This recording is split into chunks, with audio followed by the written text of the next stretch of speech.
Hello, Internet, and welcome to Saturday Night's Apocalypse. Thanks for joining us here today. Don't say Thunder. I'm still really trying not to say that. So thanks for joining us. We're on episode 3 of this campaign. We are playing the Princes of the Apocalypse module, kinda, for the most part. We'll see how long we stay on the rails there. So welcome.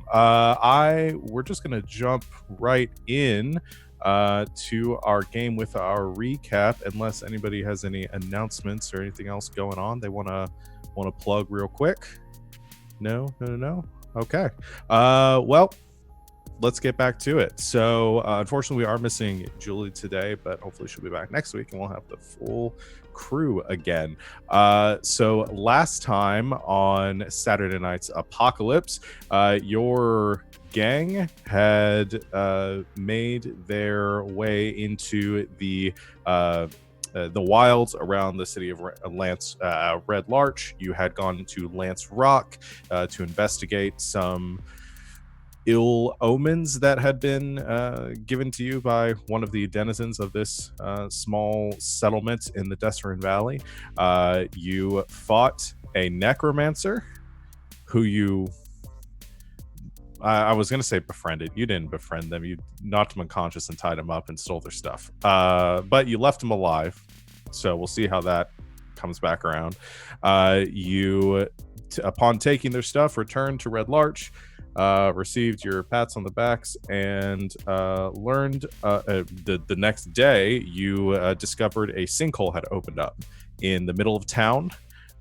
You decided to help out with this, rescuing some children that had fallen into this sinkhole and finding a strange chasm or cavern beneath, and a door leading into some sort of a subterranean structure. You were told not to investigate by some of the town elders and decided to promptly ignore them. Pushing your way into this subterranean hallway, you found a half-orc gentleman named... Oh, man, I forgot his name already. Yes.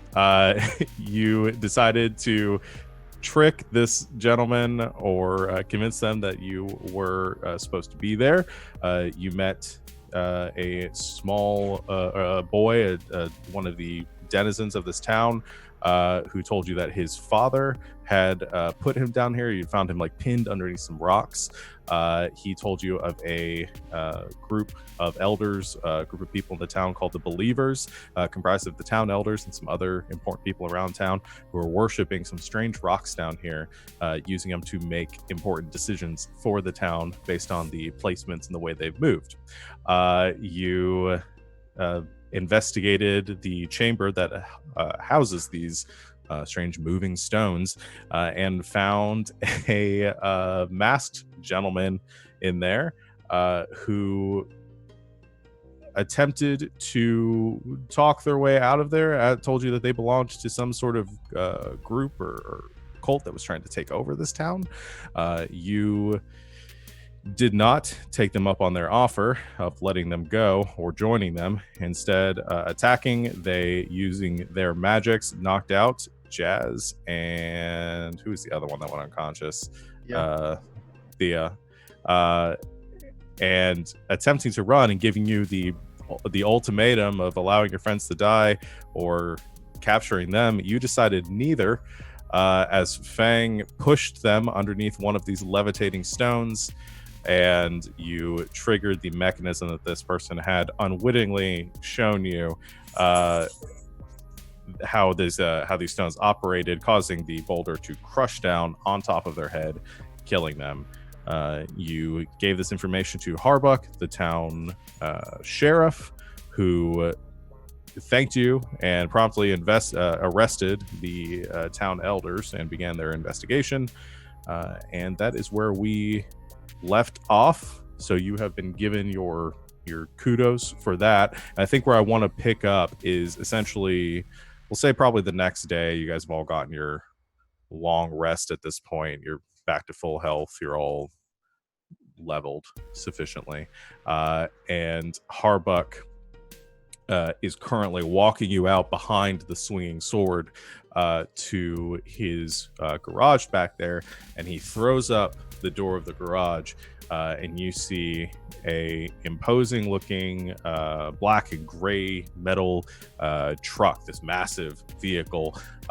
He turns back to your group, which is currently comprised of everyone except for Nyona and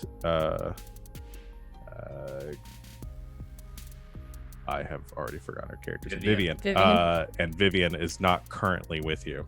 You haven't seen her yet this morning. She turns back and says, well, all right. Well, like I said, thank you for the work that you've done. I think the least we can do is offer to let you borrow some of our facilities here. This is well, I call her Bessie. You can call her whatever you want. This is I've been restoring her for some time. She's a good workhorse, and she'll get you where you need to go. So you can borrow her as long as you'd like to get around to whatever business you have in the valley. I just ask you not ding her up too badly. I've snuck around him into the garage and I'm sitting in the truck pretending to drive it. You honk the horn really loud. Like, yeah. And it just like blasts out where everyone like you get like the tinnitus ringing in your ears for a second as the like incredibly loud horn sounds at this vehicle. Don't worry, she can't reach the pedals. We're all good. And you can't reach the pedals. That's definitely true. I think Shellac goes up to it and he's like, I have no idea how to operate this. Does anybody know how to drive this thing? How does I've seen it done. Bang, you can drive, right? Yeah. We'll just, yep.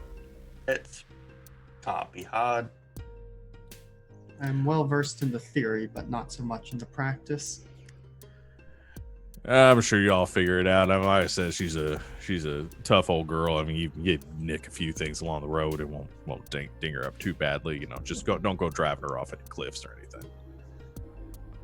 I mean, I don't think that's the plan. Good. Well, y'all are free to conduct your business in the town, whatever else you need to be doing. I've talked to Kaylessa, and y'all have rooms in the sword for as long as you need. If there's anything else I can help you with, you know where to find me. And he pulls on the brim of his hat. He says, one more thing. We've got some good mechanics in town. If there's anything you need worked on with the truck, anything gets dinged or damaged, you're going to be responsible for paying for it. But we got people in town that can help you. Thanks, Arbok. Anytime. He goes walking back off towards the inn. He's cool. Does anyone notice Arbok sounds like the half-orc we found yesterday? Yeah. Cool. It's probably a coincidence. A half-orc had a slower way of speaking about him. Maybe they're related. Or half-related. Maybe. Where are we going?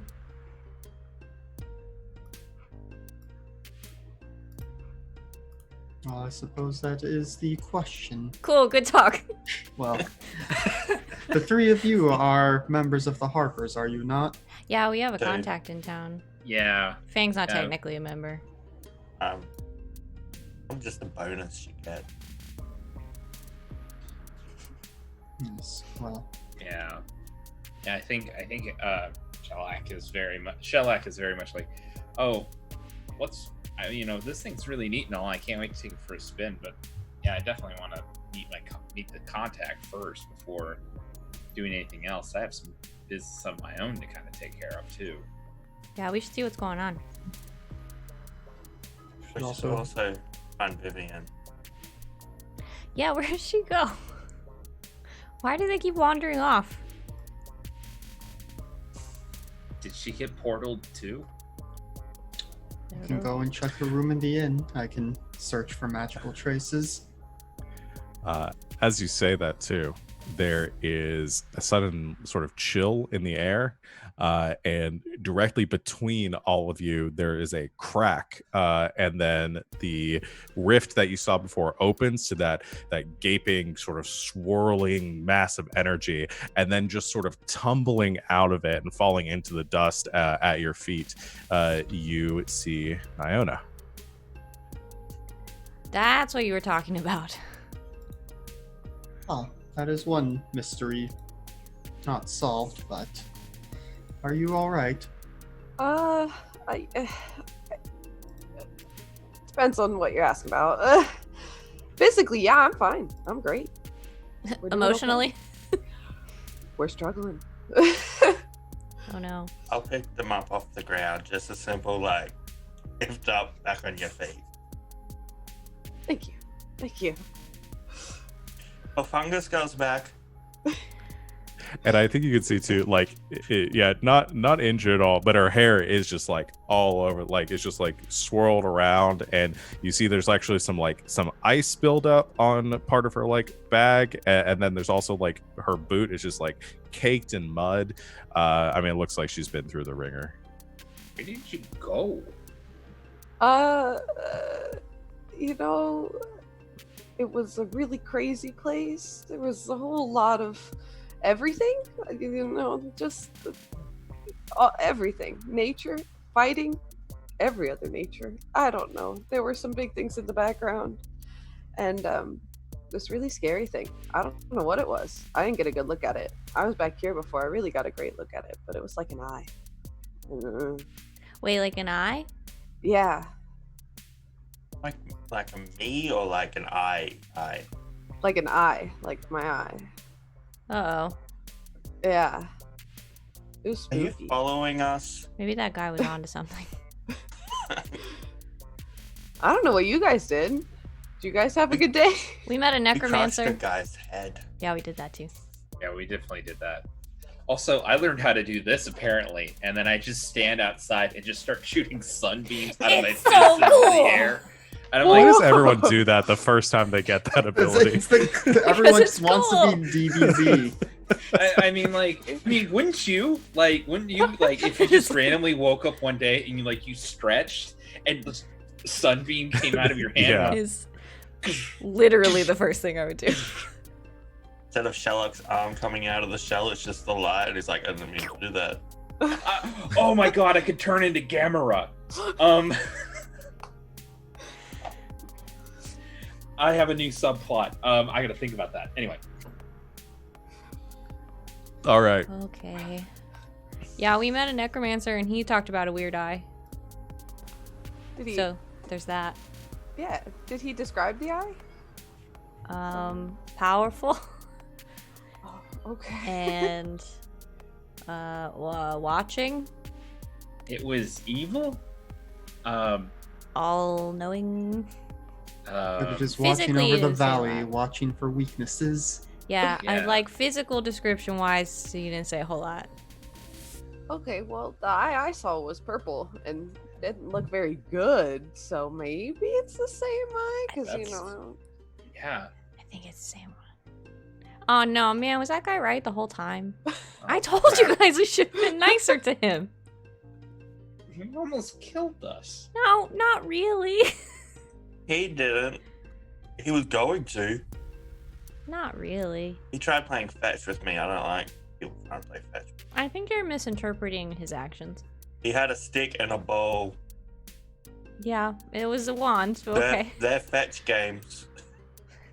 Have you thought about the distinct possibility that maybe it's not that everyone's trying to play fetch with you, it's that you're trying to play fetch with everyone else? No, I'm pretty certain it's the first one you said. Okay, buddy. So you know, find the tentacle lady. The what? Keep summoning tentacles. I forget people's names. Vivian. Oh, Vivian That what? with the water hair. Yeah, we should go look for her. And also, what's that fool's name? Endrith. And then you guys have people to talk to too, right? could ask around town for some people. Talking montage. We do the thing. Why walk yeah, when we can drive? And we'll drive the 10 feet to the next building. yeah. Yeah, let's do it. Yes, I love this thing. It's a massive. The truck is massive. It takes out most of the street, and as you're parking there, everyone else is like can't get around the car, I wanna and they're steer. yelling at you. Oh I'm boy. imagining Thea sitting on Fang's lap. I steer. Kind of like. She's not strong enough to really make much of a difference. Okay, I'll pretend. She's got the Yeah, hands on the pretend. wheel, and then you're the one like actually moving Yeah. it. I don't the- imagine she can see over the dashboard. I also don't imagine that the truck has power steering either. So No, that's what I'm saying. Yeah. you gotta make Far some straight. Door. You gotta make straight checks to do a 3-point turn. This is a very inaccessible mode of transportation. No, it's Uh, not. But it goes fast. So- Whee! Let's summarize what everybody's doing. So, Jazz, you wanted to go look at Vivian's room. Yeah, check for Vivian, then go look for my contact. Also, this probably would have happened at some point, but there was that sword that we found that Jazz was Oh. going to identify. Right. Let me give you the details on that. I'm gonna throw this in a handout for you. You identify the sword. It is magical. It has a name. Ooh. Greg. Yeah, it's Greg the sword. That was his given name, but he goes by Despair now. And He's 13 Olin. years old. he's 13 years old. And That's he his wears all gamer black. tag. It's XX Despair XX. So the weapon has it's a short sword, or it functions as a short sword, requires attunement. It has a +1 to attack and damage rolls. Additionally, that you get without attuning to it. If you attune to it, any creature or object you strike with this weapon doubles in weight each strike. So the effect lasts for 1 hour, or until you strike a different creature or object. Creature under this effect has its movement speed reduced by 5 feet for each time it is hit by an attack from this weapon. And it can make a strength saving throw at the end of its turn, ending the effect on a success. So essentially, the more you hit something with this, the heavier it gets. Cool. That's We hilarious. can make Shellac into a boulder. I mean, Bonk him. at that point, yeah. Well, I mean, I can't move when I'm in my shell form, anyways. I can just heal you up, but then we can just make you a boulder, and then we launch. How are you gonna lift him though? I also say that the sword, like I said, it functions as a short sword, but because of its, I said it has this weird like kind of U like curve to it. It does slashing damage instead of piercing. So, but I'm gonna drop this in the inventory Yeah. for y'all. who uses swords? I think What? that's going to be you. Yeah, Mhm. Shellac can use short swords, but he would probably be like, he's gonna be too excited about shooting sunbeams out of his hands. So This is in the pile of can, but it's a really tiny blade. Makes you look weak.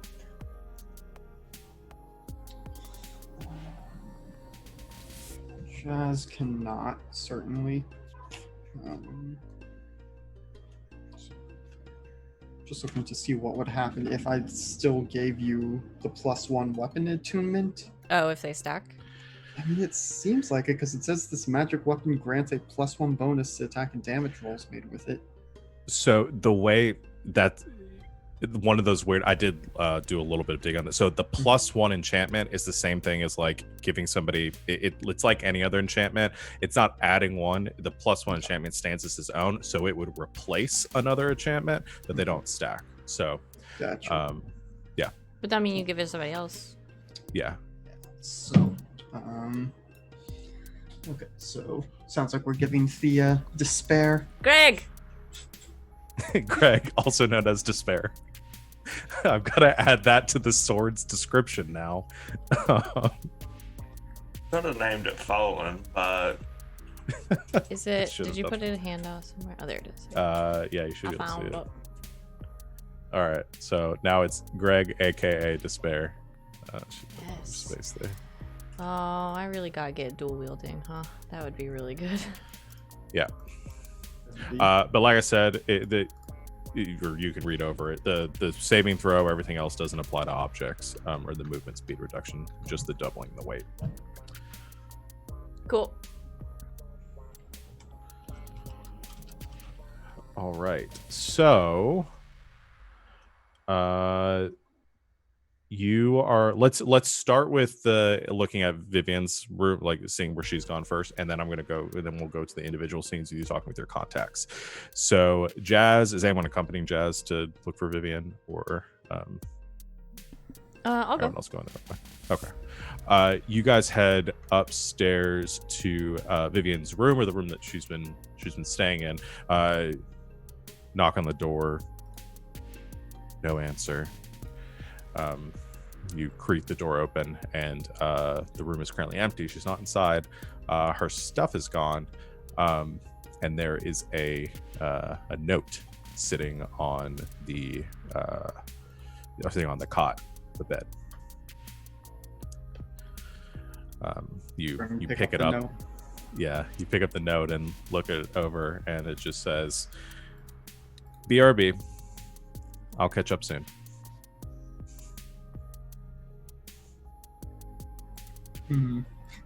Might have to make an intelligence check to decipher this coded message. BRB. BRB.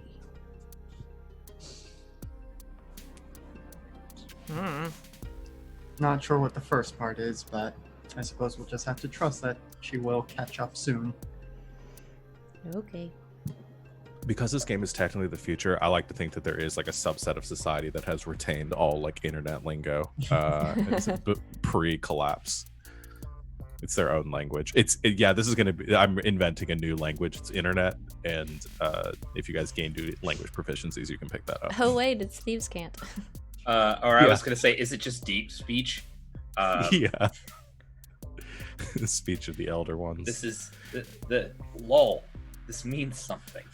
But if you search the room for like magical, you do like a quick detect magic or something, you don't get any sign of it. Doesn't seem like she was taken like Iona was. Well then, I suppose I should let you go with the Harpers to meet your contact. I have some other contacts in town I can reach out to. Okay. Let us know if you need help. Will do. Bonk bonk. Bye. Clank clank.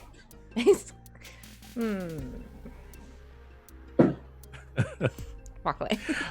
All right, so we've got 3 people going to see the Harper's contact, Endrith. Then Jazz, you're gonna go meet with the Zentarum contact, and Nyona, are you going to meet with your Emerald Enclave contact as well? Okay, so splitting up. Let's start with the biggest group. So the 3 of you, Thea, Fang, and Shellek, you go down the road, kind of splitting off the other group, and you find a small homestead that is sort of sandwiched between some much bigger buildings. You've been pointed to that Endrith Valivo. Your contact works and lives out of this building. You walk up to the door, you knock on it, and there's no answer for a moment. You try the door and it's locked. You knock on it again, and then there's a bit of shuffling on the other side, and a hatch or a little peephole thing opens up, slides to the side, and 2 eyes sort of press up against it, looking from one side to the other, kind of nervously, and he says, "Yes." Hi, are you Endrith? Who's asking? Me. Who's me? I'm Thea. I'm Shellac. We're here from the Harpers. Prove it. Okay. Go So Harpers, go. She's gonna hold up her. You know the call sign. Perfect. That's what it is. You hold up the sign to your. I your hold up insignia. a sign. Yeah, she's got one Yeah. on her arm. And it says "Go Harper's Go." And it says, "Go Harper's go." Go Harper's, go there. He says, "Oh, okay," and shuts the peephole, and you hear some locks disengaging, and he opens the door, and you head inside. There is an older, kind of hunched over human man, like I said, way on in years, and has like a black shawl almost that's like pulled over him, and he's kind of hobbling through the house. He said, come in, shut the door, and leads you into the back room. And as he comes in around the back, you can see there's actually like a bunch of like cots back here, small, like for kids. And there's actually a couple kids like playing with on the floor, like I don't know what post-apocalyptic games that kids play. I don't know, Jacks, but Fortnite, I don't know. So they're playing a game, games on the floor. They look up and look a little bit shy. Waves a hand, says, it's fine, and walks around the corner, leading to a small like sitting room. And he says, so wait, I recognize. Right, they told me about you. You're the ones that dealt with the situation with the elders. Yeah. Good work. I had been dealing with some rumors and that for a while, so I'm glad to hear that they're finally dealt with. We can move on from all that business. So, you've been sent here, I assume, to help with some of this, this ill tidings that have come through the valley. Yep. Well, from what I've heard, you've dealt with most of the problems that we've been handling here in town. I don't have as much work to give you, but I do have something, the reason why I called for assistance. I'll get right to the chase, and you can all move on as quickly as possible. I'd been a few weeks back. We had a group come through town, a delegation of sorts from the settlement up near Mirabar. They'd been traveling through on their way to. Well, they were heading to Summit Hall, from what I'd heard, and the news has reached my ears that they have not arrived at their destination. Now, this wouldn't normally be my business. I'm not really concerned with much of these sorts of things other than the procurement of these sorts of rumors. But from what my own superiors have told me, there was some important people amongst this delegation that need to be retrieved. What we're most concerned of is a historian named Brolden, who was traveling with this delegation. I was transporting a collection of manuscripts to Waterdeep. We need to make sure these books and manuscripts don't fall into the wrong hands.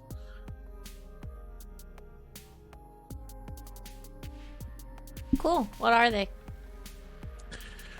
The details of that are lost to me. It did not really concern me. They're probably historical texts and other important documents that have been recovered by scavengers or whatnot. I'm not entirely sure. The preservation of them is not the information itself is what is important. Where's Summit Hall?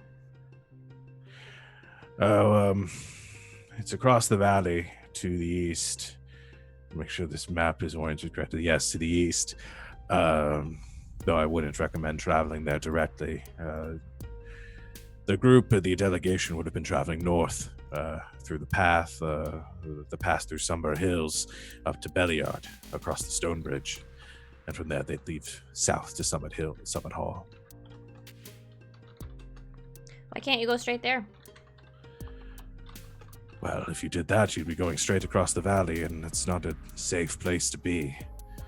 If you're planning on doing any traveling, I recommend staying to the main roads, especially with some of the goings on in the past few months, people disappearing, such as the delegation, other people and strange occurrences that you've dealt with popping up. You have a Not to truck mention, now. well, Can we just go through it real fast, or you'd have to drive across a river, which I wouldn't really recommend. oh, okay. Roads it is. Build a ramp and jump the river. Ford the river. Or I'm just a starting to bridge. regret giving you all this task. Jazz won't let us do that. Jazz could build Not to the mention, bridge. heading due east across would put you going through some dangerous terrain and past the haunted keeps, which The what? Oh. The what? Located where? I'm really regretting this now. Forget it. I'm not telling you any more about that. You Oh. sound like you're just going to go running off towards them. Please? We won't go running off, we go driving off towards it. Yeah. Did you miss the part about the truck? Please. There are some ancient structures in the valley which the intelligent members, denizens of the valley, know not to go near. There are 4 haunted keeps, which I don't know if they're actually haunted, but they are derelict and abandoned, and few that go towards them ever return. Then they're That's the definitely name. haunted. I don't know, people went missing in this town and that was just because of a floating rock. Yeah. What if the rock's haunted? What if it's then- just another? What if it's just another mage who's trying to control some local townsfolk? And another flat earther? yeah, Mm-hmm. So if we were going to avoid these places, where on the map should we avoid exactly? Well, they're between here and Summit Hall in the valley, right? That they are. Mm-hmm. There's a lot of space between here and Summit Hall in the valley.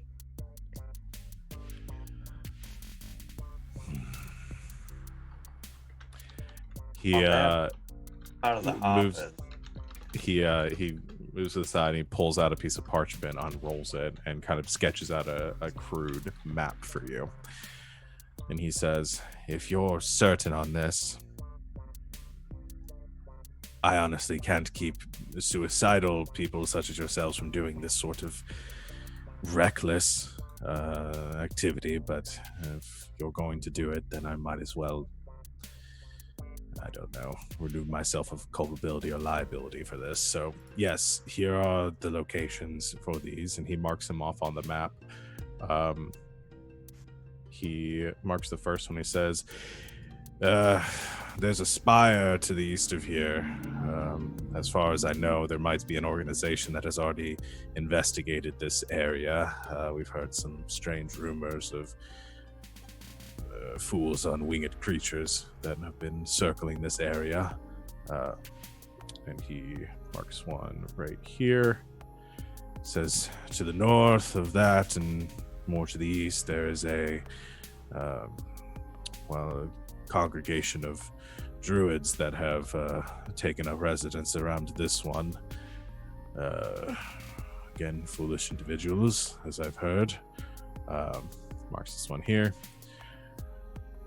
To the east of that, there's a monastery. I know little of it, and it's functioning, and as I said, I believe it to be abandoned. This one here says, and to the south on the river, there's an abandoned keep. That would be the 4th one. Marks that one there. Okay, so out of the 4 haunted buildings, 2 of them have groups living in. Living near. I don't know much other than the rumors that have reached my ears. But from what I've heard, there may be individuals that are already investigating these formerly haunted keeps. Okay, and if they're empty, we can claim them for ourselves. That's how it works. Yeah. I don't think we need a whole keep. I know Shellac's ears perk up as much as a turtle's ears can perk up at the sound of the word monastery, and he asks, Endrith, do you know what kind of monastery it is? No, not those. That sort of information hasn't reached me. Okay. Haunted. The haunted kind. Also, if I remember correctly, aka if I read the quest log correctly, you saw a weird skull outside town. I did. Did we deal with that? Looking at Thea and Shellac, did we deal with the skull? I don't think The so. skull that I saw was southwest of here, in the direction of Lance Rock. It was attached to a sort of on a tree, like a sign of some sort. I think we can safely guess who put that there. So we dealt with it. Yes. Nice. And if we didn't, it's not going to be It's our fine. problem because we're That's off fine. to the north, other direction. Anything else? That's the information I have that I've been tasked with giving to members passing through. So if you can recover this historian and more importantly, the books that they were carrying, that would be your task. Cool. Shellac asks, do you know what this person looks like who stole the documents? You don't know what happened to the delegates, right? They just never made it where they're going. They never made it, as far as I know. Oh, okay. How will we tell what the delegates are, who they are? They Are probably they look wearing fancy. a sign saying delegates? That's one- probably why the something one bad that I've- happened to them. The one that I've been told to look, it was a collection of individuals. The one that you should be looking out for is a dwarf named Broldenthar. Okay. Okay. You haven't heard of any fire genazis burning people up? Yeah. Also, on the same topic, have you heard of any Earth Genazis who mob people like me? Hey, You also want the on Genas- hey, also on the same topic, have you seen a weird guy with a crab claw for an arm? Sorry, I just love the idea of like, yes. Okay, now our adventure hook. Yeah. Just like Let me look through my notes and double check which people have knowledge of which of your individual quests.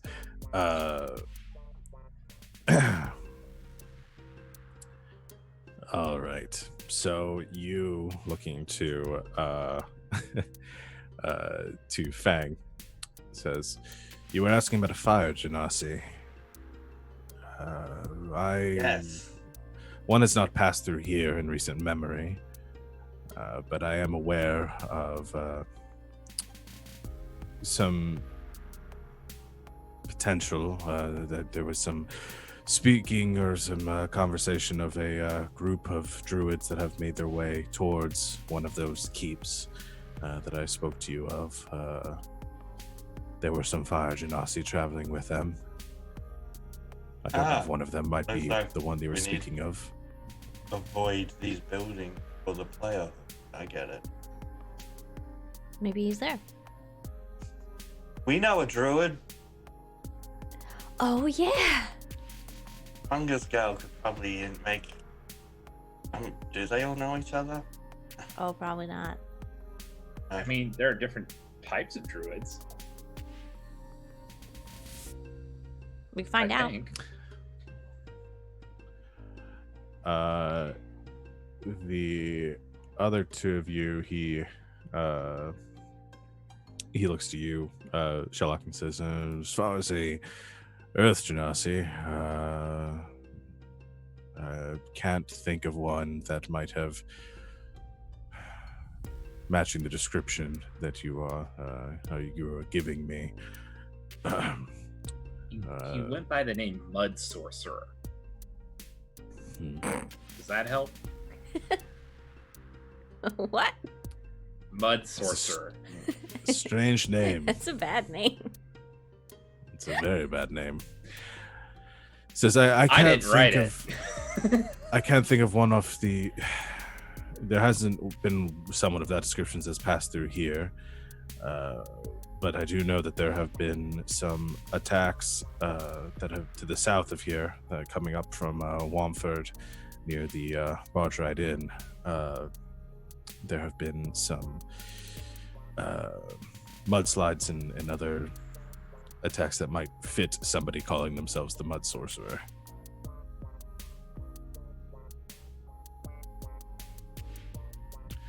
And Is he a bad dude? He robbed me. Okay. So yeah. And I think Shellac is like, okay, that's enough of a. He has something to go off of. Because that has a dumb name, so we should probably help him out. And I have not heard of somebody with a crab claw for a hand Dang it. doing any business in the valley. Okay. You probably know. I'd imagine so. He's very dramatic when he shows up. Well, if that's all the Sounds business, like then a you have crab to take it. He's got a whole... Big crabby. His whole arm is a big claw. Is that all I can help you with? I think so. Thanks, buddy. Good. You just pat him Yeah. on the head? Okay. Not on the Just- head, on like the shoulder. All right, get out. Go on, get. Why does everyone here say that? Can you just say goodbye? It's a regional dialect. Sigh of relief as It we is. leave, because I thought we were going to be asked to babysit. Well, All right. We'll cut to the other two. So Jazz, we'll do you next.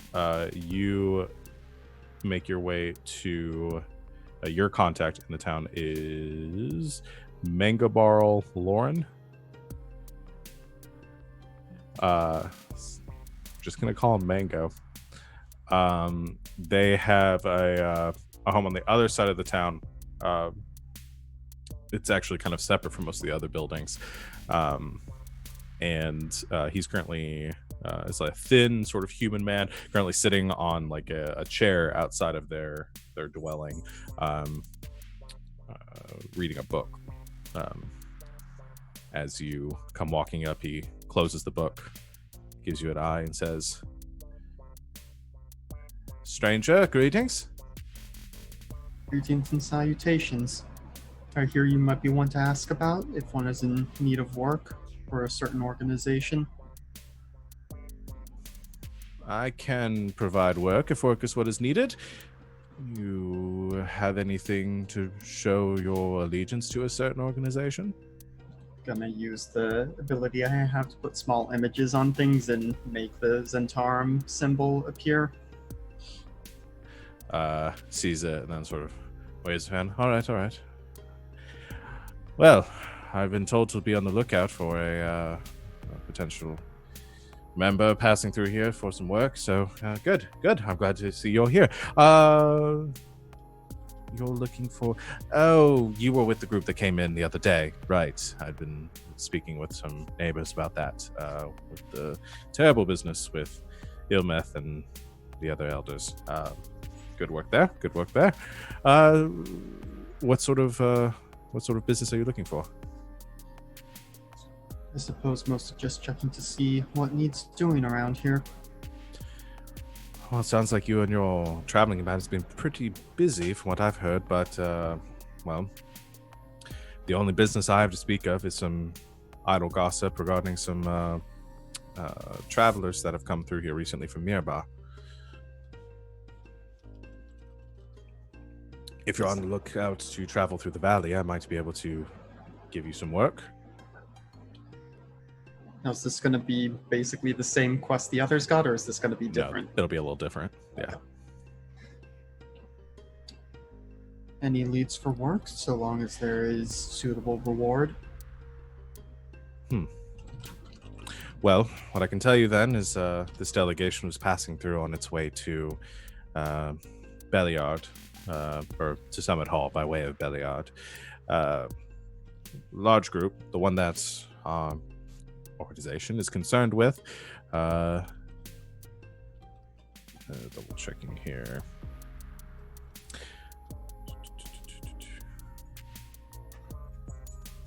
I had the wrong thing up. There are a number of individuals that were traveling with the delegation of all sorts of types.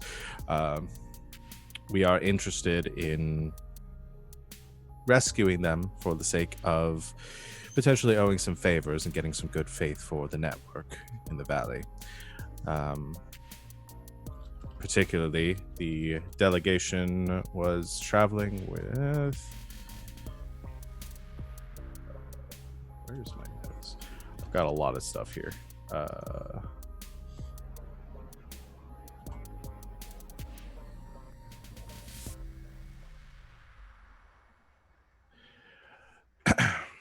A man named Rawneck is actually the son of a lesser lord, or a lesser, not lord,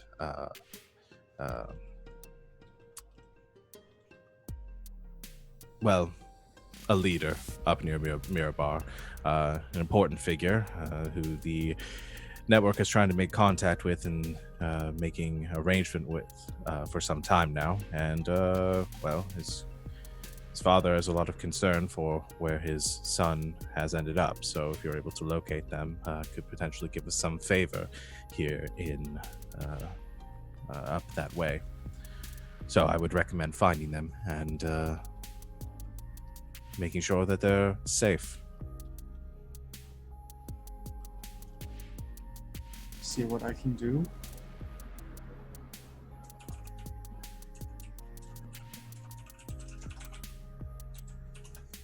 Good. Well, if you can handle that, then I suppose that's all the business that I currently have for you. If there's any other rumors or anything you are looking in on, I love gossip, so I would be happy to tell you what I've learned. Have you heard anything of the Feathergale Society? Feathergale Society. That name does sound familiar. Yes. A few weeks back, we had some travelers coming through here that had been coming from the north, and, well, they had gotten a bit lost off the road and had wandered their way over to, well, the east of here. And they came across a group of rather flamboyant knights that riding on griffin backs. They said they belonged to the Feathergales, and they helped escort them back to the road. It was a rather strange occurrence. It caught their attention. They introduced themselves as being knights of this Feathergale Society. It is indeed strange.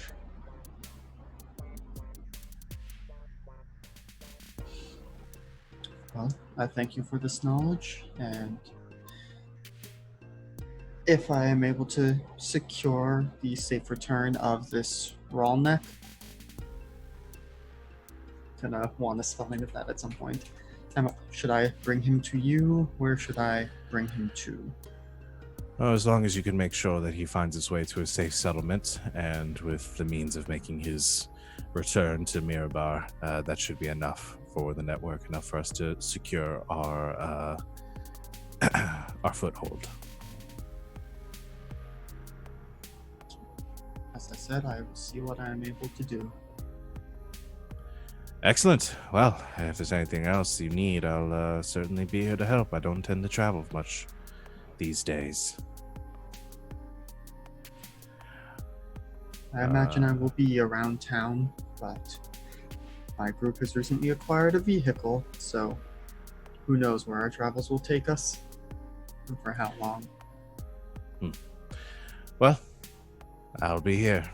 He returns to opening his book and goes back to reading.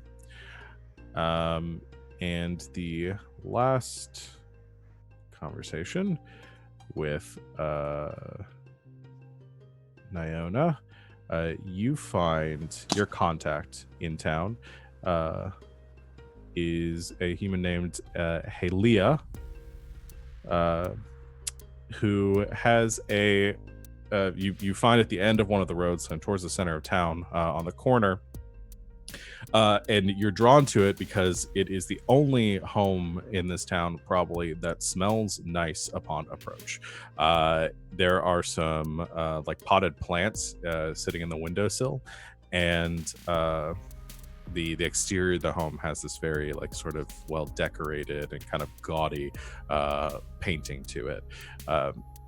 And as you approach, knock on the door, and you hear some shuffling inside, the clicking of heels, and flinging the door open is a sort of a middle-aged woman with pale skin, this curled blonde hair, and she's wearing like a flowing like silk dress that she has sort of bustled up and is holding kind of draped over her one arm, and she says, "Yes, how might I help you?" I'm here looking for both work, and now I have a new question because I got sucked into a portal, but I figured you might have a little bit more knowledge about that than I do. But that's besides the point. I'm here from the Enclave, and I just wanted to see if you had any information for me. Oh, the Enclave, right. Okay, never mind. She sort of unbustles the fabric a little bit, says, "Oh, come in. Kind of closes the door. Just, "Oh, all right, well, I thought I'd be getting a client today. All right." And she says, come on then, and leads you back. And the whole room, the whole like interior of the small home that she has is very finely decorated with bits and pieces that she's probably picked over the years, like silk streaked across the walls, and some like a room was just like scattered with pillows. You get the feeling she's probably a courtesan in this town, and she leads you to one of the back rooms, and she says, "You're with the Enclave, right? Okay, so you're looking for it. I did hear that there would be somebody coming through, so I do have some information for you. And you said you had some questions." Yeah, can I start with those actually? So recently, I got sucked into a portal to like this plane where all the elements were fighting, and I don't know where I went, but it was really scary and kind of cool, but I don't know where I went, and I was wondering if you had any idea where it was or what it was, or yeah. Huh. Well, I can tell you that might be beyond my knowledge. I'm more of a purveyor of information than anything. If you'd want for me to give me some detail as to what you saw, I can pass that on and see if I can make contact with anyone who might have more reliable information for you. Yeah, I could, yeah. And Yona will just tell her about everything she saw, including the eye, because the eye was really freaky. Okay. So she takes notes of it and writes down in a small journal what you're telling her. And as you finish her story, she writes the last bit, closes it, says, "Well, that's certainly something. Yes, I have no idea what that might have been, but I do know several people within the Enclave that might be able to assist in this matter. I'll have this sent in a letter to somebody reliable and see if I can pull up any information for you." Awesome. That works for me. As far as this matter, I do have something that you might be able to assist with while you are waiting on a response for that, if you're planning on doing any traveling through the valley. There's a delegation from Mirabar that has recently made its way through our sleepy town here on its way to Summit Hall. A moon elf by the name of Teresio was traveling amongst them, containers transporting a pouch of magical seeds she was to take to an abbey in Golden Fields. it's not too far from here. These seeds were very valuable, and if fall into the wrong hands, could be sold or misused in some way. And Golden Fields was very much reliant on their receipt of them. If you could locate Teresial or the seeds that she was carrying and return them to me, then I can make sure they end up in the proper hands. Okay. I'll keep an eye out for them. And they were going to Summit Hall, but they didn't make it? No, it seems the delegation disappeared somewhere along the path. Okay.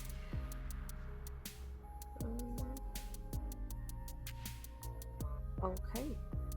I'll be able to keep an eye out there, hopefully. Doesn't take us too far out of the way. But we did get a car that we can go around in, so it'll be cool. We can move fast. Good. Good. Well, I do have one more question. And around here, I'm not sure, but have you heard of a druid circle of the Scarlet Moon?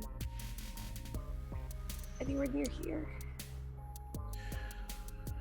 I'm not entirely sure of that name, but I have heard of a congregation of druids north of here in the Summer Hills that have been gathering for some purpose. The rumors of the exact nature of this have not reached me yet, but I might begin your investigation there if you're looking for this specific order. Cool. I will keep an eye out for druids as well. Thank you. I'll get out of your way though, because I don't want to. If you do have someone coming today, I don't. Yes, that would be good. Carry on then. Thank you. And she's just go gonna on, kind of awkwardly leave. Okay. A very polite go on get. Yeah. All right, you guys go ahead and I assume meet back up to share your information. All three of you having received, or all three groups having received similar quests.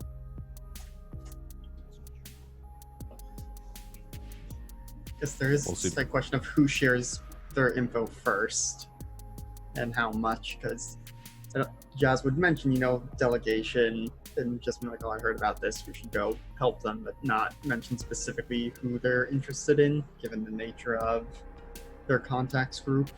Oh, hey, we heard about something like that too. Yeah, Really? what do we have to do again? Just looking for a dude. Yeah. Seems like there's a lot happening to the south that at least pertains to me, but we also learned about a bunch of haunted keys. Yeah. Which we've been given a location of so we can avoid the hauntedness. The two of them seem to have groups in them or near them, so I don't think they're that haunted then. Or unless they're groups of ghosts. I'm just saying. No, one of them is some druids, and then one of them is a spire with what Indrith called some fools on winged creatures. I don't know if that's important, but it sounds fun. In my Awesome. investigations, I believe those to be a group calling themselves the Feathergale Society, a group of knights on griffins. See, that's a good name. Yeah, we definitely heard about a group to the east in a spire with winged creatures. Yeah, that's probably them. Yeah. I mean, I don't know if we need them for anything, but they're there and been potentially haunted. They're flying. I can't fight flying. It's out of reach unless they're flying like low off the ground. I'll just shoot sunlight at them. We should get you something to throw. I'll look at Diana and Theo. No, not people. You can throw me.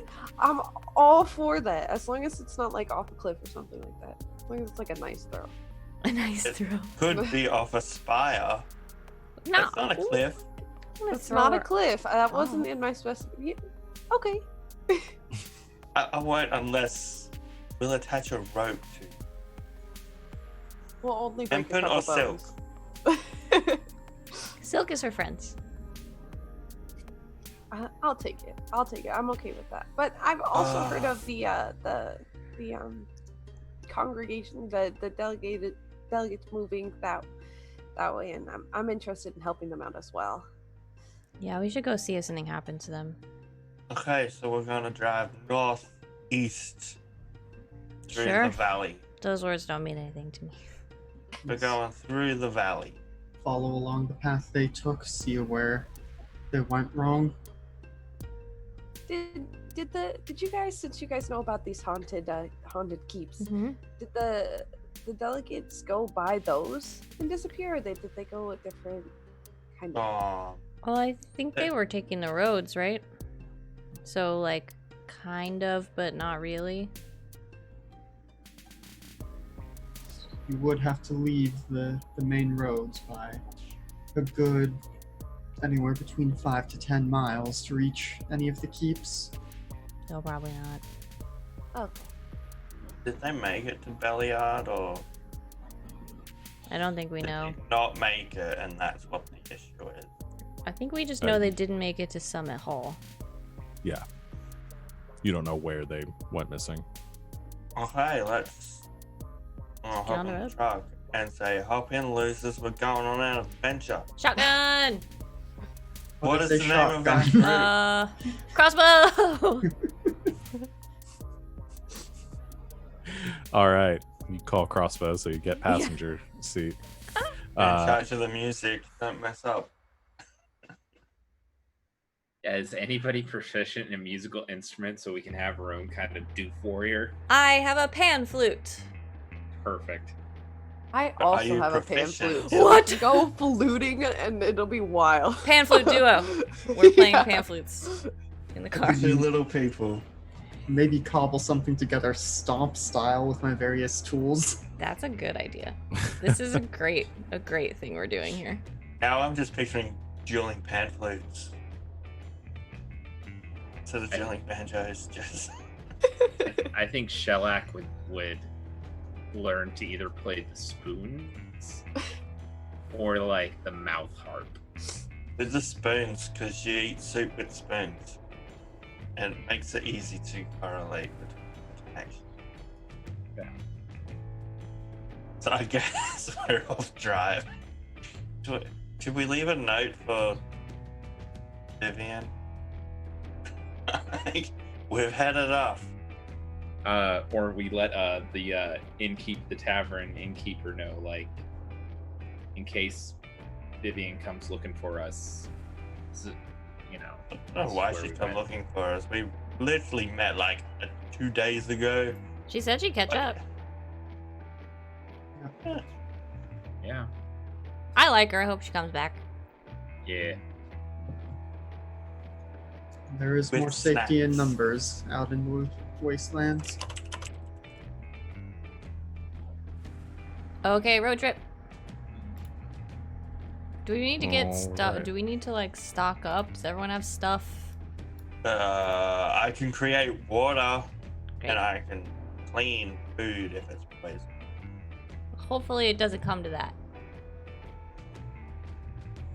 I've got some rations and stuff. I have some rations, though I do not know if they're still fit for consumption.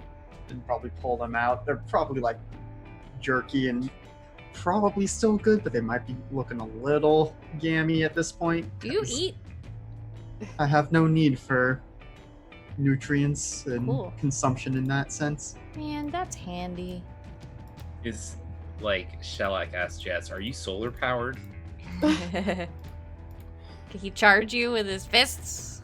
Just I am not 100% sure, as any time I have attempted to ascertain what powers me, it has caused immense pain and a feedback loop that prevents further tampering. sounds rough, buddy. Self-tampering. We could give it a shot. I do not I- trust any of you to mess with my chassis. You shouldn't. Well, rude. I thought we were friends. You have no idea what you're doing. There's friendship, and then there's the matter of intimacy and trust, and we are not any of us near there yet. Okay. That's fair. All right. So you guys all load into the truck, which Harbeck named Bessie. I don't know if you guys want to keep that name. And so we can call it whatever we want. Yeah.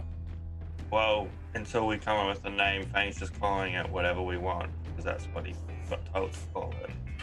Oh, great. Fantastic. So you have your car. Any last minute things you guys are doing in town before you get going? Any equipment you guys want to get? We perhaps stop at the mechanics, see what they are able to do, so that we know what payments we might need to make in terms of bartering for services. We can do that. At least be informed of what our options are. It's just repairs. I think primarily repairs, but I also got the impression that there are some customization options available. Oh, spikes. If there aren't, we can skip this part and figure it out later. Yeah, so I don't have anything specifically written down for that, but I was going to leave it up to your guys' like imagination. You go speak with the mechanics that they have there, and they're basically like, we can do whatever you want as long as you tell us what it is that you want. So you know, things like you guys could add additional like armor to the car, or I don't know, add a rocket launcher on top. I don't know. We'll come up with stuff that you guys want to do. I had the idea of what if like there's a holder in the front of the truck where Shellac can fit into when he's in his shell, so it becomes a battering ram.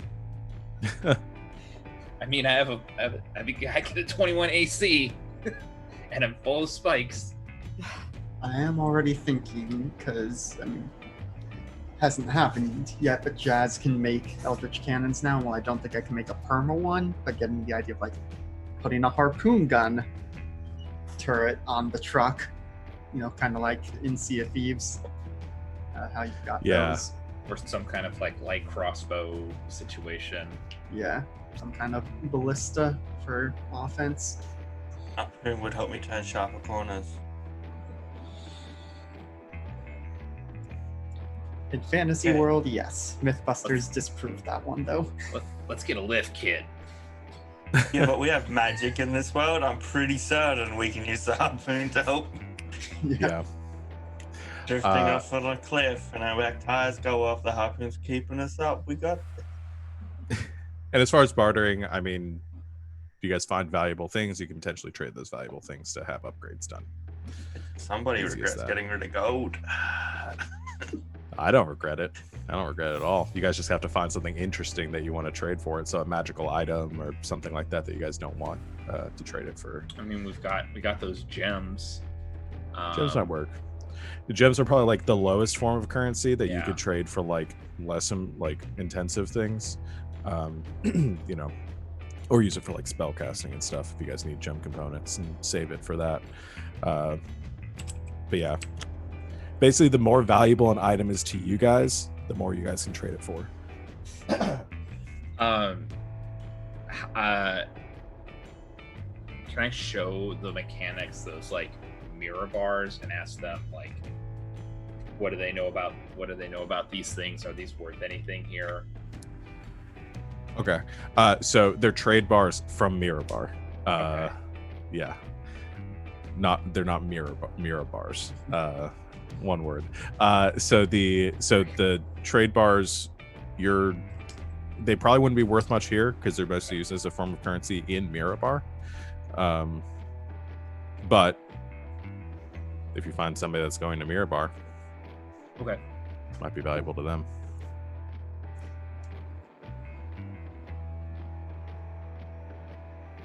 Left the note. Check the mechanics. Anything else before drive out of town? Suppose just perhaps, is there like a junkyard in town or something? Yeah, probably someplace. They're probably out behind the garage. They use it to patch stuff up. Jazz might just ask for help in like carting random bits of scrap for tinkering and construction with. So like, for now, while the truck is empty, just load it up with junk that they can maybe Okay. slap on for, start building a harpoon gun out of that stuff. Yeah, you guys. So the scrap yard they probably have belongs to the garage and belongs to the town. If you wanted to trade some of the gems that you guys have gotten for scrap, you guys could do that and then use that scrap to build something later. Y'all want to do that? So we have how many gems? It looks like our party inventory is blank. Someone write them down. I have gems. I don't know what you guys are talking about. Yeah, I took shit. think, yeah, I know. I think I just wrote polished gems in my inventory. I don't remember how many we took. I know how many was I told took. to leave some behind, so I didn't take the rest of them. That's right, because you were taking them from the necromancer. What was it? I found some in another place too. For goodwill from what you've done to the town, they would give you a small amount of scrap that you could use to build something small then, for free. If you don't have anything else you want to trade. My shiny. We have a truck we can trade in. Then we don't Yeah, have a you could. truck. Yeah, but that's the problem for future group, okay? Maybe we can get a better truck, like a trade up later on. We come back with a totally different truck, and it's like, where's my truck? It's like, yeah, it's gone.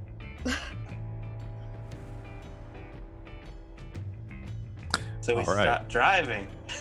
All right, so Fang gets behind the wheel.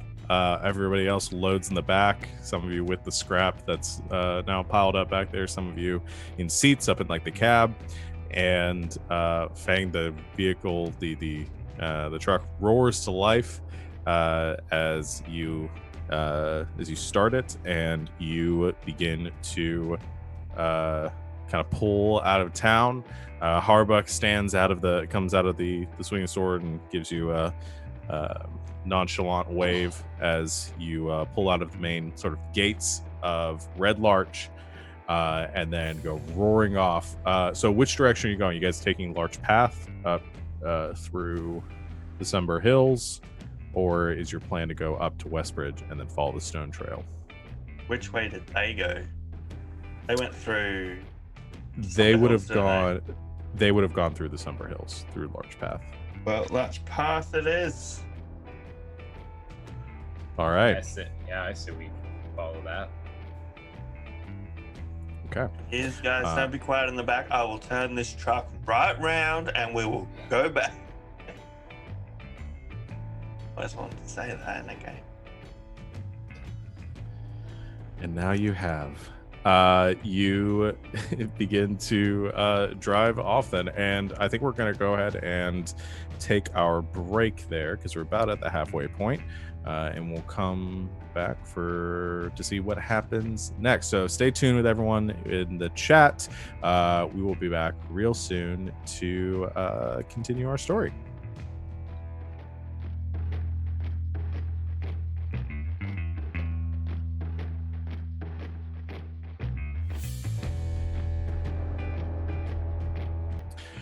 And welcome back, Internet. Thanks for hanging out with us on our break. Let's get back into the game. So you guys have just left Red Larch, heading northeast straight to through the Sunbur Hills towards Belliard in hopes of locating this missing delegation.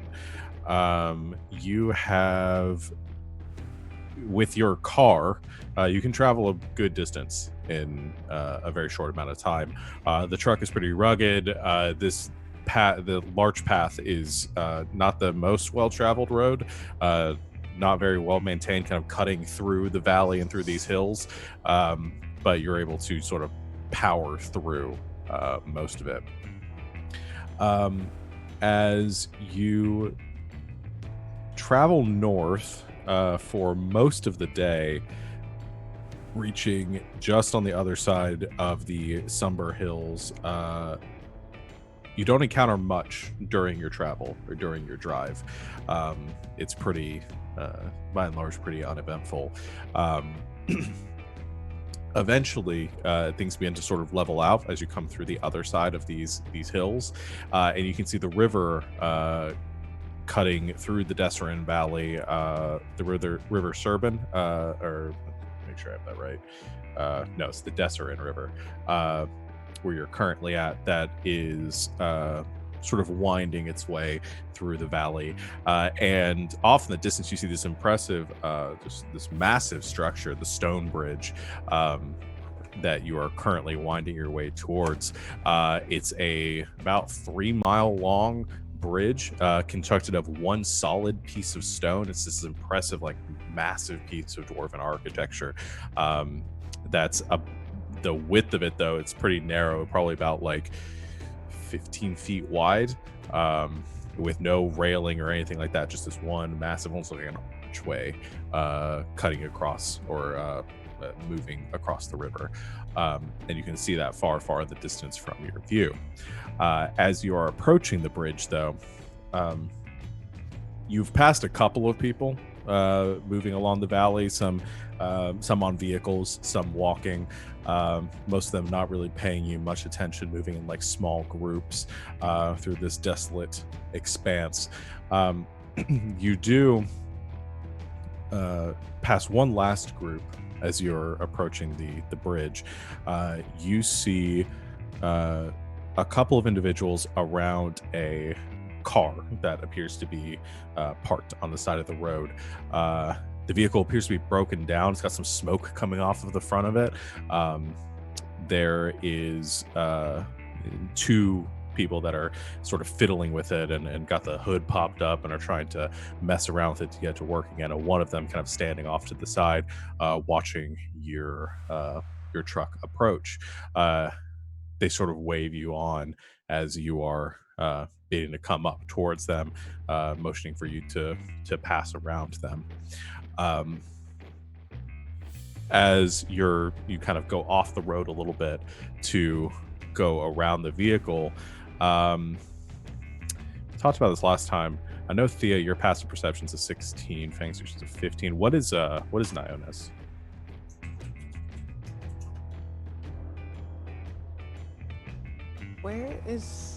What do I add to get passive perception? That's always my... It is 10 plus your perception bonus. So it's gonna be a 13. 13. Okay. So I think Fang and Thea with the 2 highest perceptions. The 2 of you notice this. One of the figures is looking under the trunk, and the other one is kind of messing with something in the back seat. And just for a second in the back seat, you see sort of a head pop up, and then the person like shoves the person's head back down, like out of sight. And you see the sign of like a struggle in the back of this car. Hey, what the heck? Stop in the truck. For 2 reasons. Hey. 1, because of that, and 2, because they told me to keep going, and nobody tells me what to do in my vehicle. That's I'm right. gonna stop anyway. How dare you wave me on? Hey, I think those people kidnapped somebody. Okay. What? Well, Let's we get can out. approach. I can pretend that I can offer assistance in fixing the car, and we can lay an ambush. Okay, I'll go with you. About how far away have we stopped the truck? Based on where you would have seen them, you're probably about like 30 feet, like on the other side. Like your truck is facing the opposite direction as theirs. So you kind of like skidded to a halt a little bit. So you're not too far off. And out of like the rear view mirror, you can see the one individual that was standing kind of further away from the others begins to walk kind of around towards you. He's actually wearing like kind of this leather, like a duster almost, that is dragging the ground behind him and kind of frayed and tattered,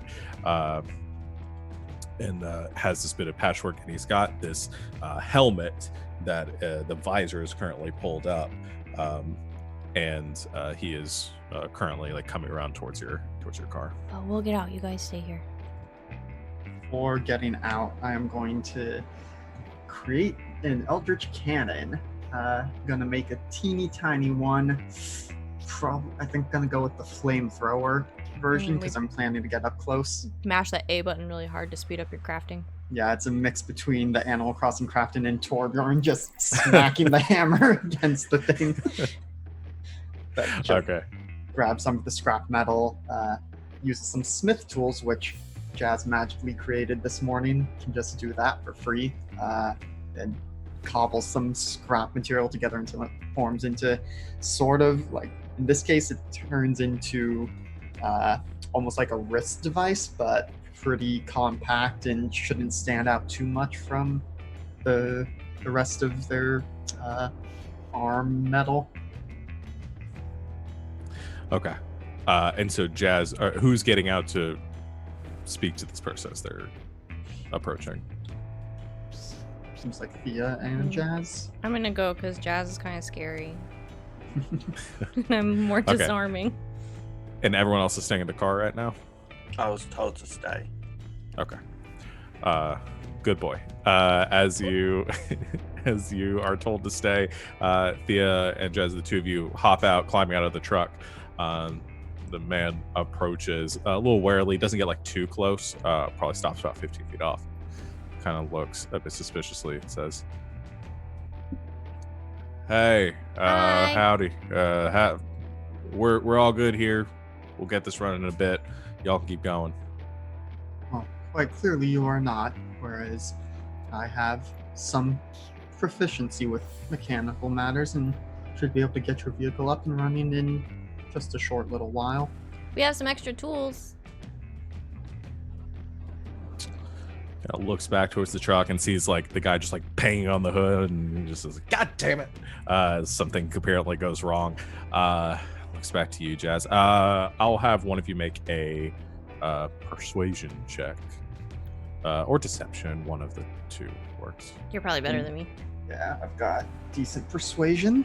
I'm proficient in it, but I think yours is higher than mine. Yeah. That's a natural 20 for 24. Nice. So he looks at you and kind of looks you over, sees the tools, and says, "All right then. Yeah. Come on. Let's see if you can get this thing running." He sort of walks you around the car on the other side from where this guy's standing with the door open, and the guy that was like clearly like holding somebody down back here, like trying to keep whoever this person is a secret, sort of turns around and like leans nonchalantly on the hood. It's kind of like, "Hi." Well then, what seems to be the issue? You kind of walk around, and the person at the front of the car, a woman with like a shaved head, also wearing kind of the same like dark leather materials, a little more like armor kind of patchworked into it, and she looks at the end. She says, "I don't know what's going on with it. Just who's this one?" Looks to the other guy, and the guy that you've been speaking to says, "He said you're gonna help us, so I'll let him do his thing and see if he can get this thing running." She steps back and says, "I don't know. It might be like a busted carburetor or some kind of leak in the fuel line. I'm not really sure. I'm not really my thing." She steps back to let you look at it.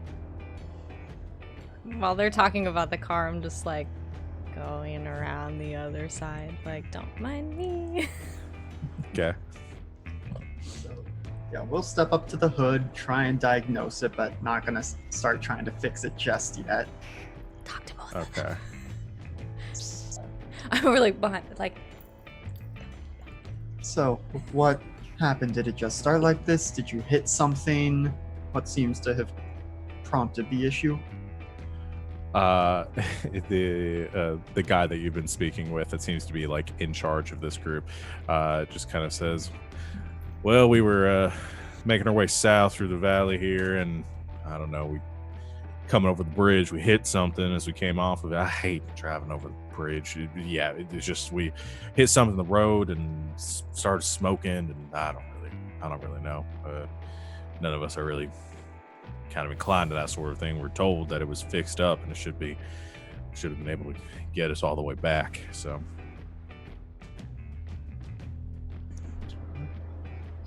given enough time, I should be able to facilitate some sorts of repairs. Kind of glancing over to see where Thea's made her way to. Hiding. Wish I had the message cantrip right now. Is there when you say they were like in the back, like a back seat or like in a trunk? yeah, the back, like the Okay. back seat of the car. I'm just gonna like casually hoping that they're looking at Jazz since the hood is open and maybe they can't see me as well. Just try to like pop the door. Make a open. stealth check. Oh, great. I like those.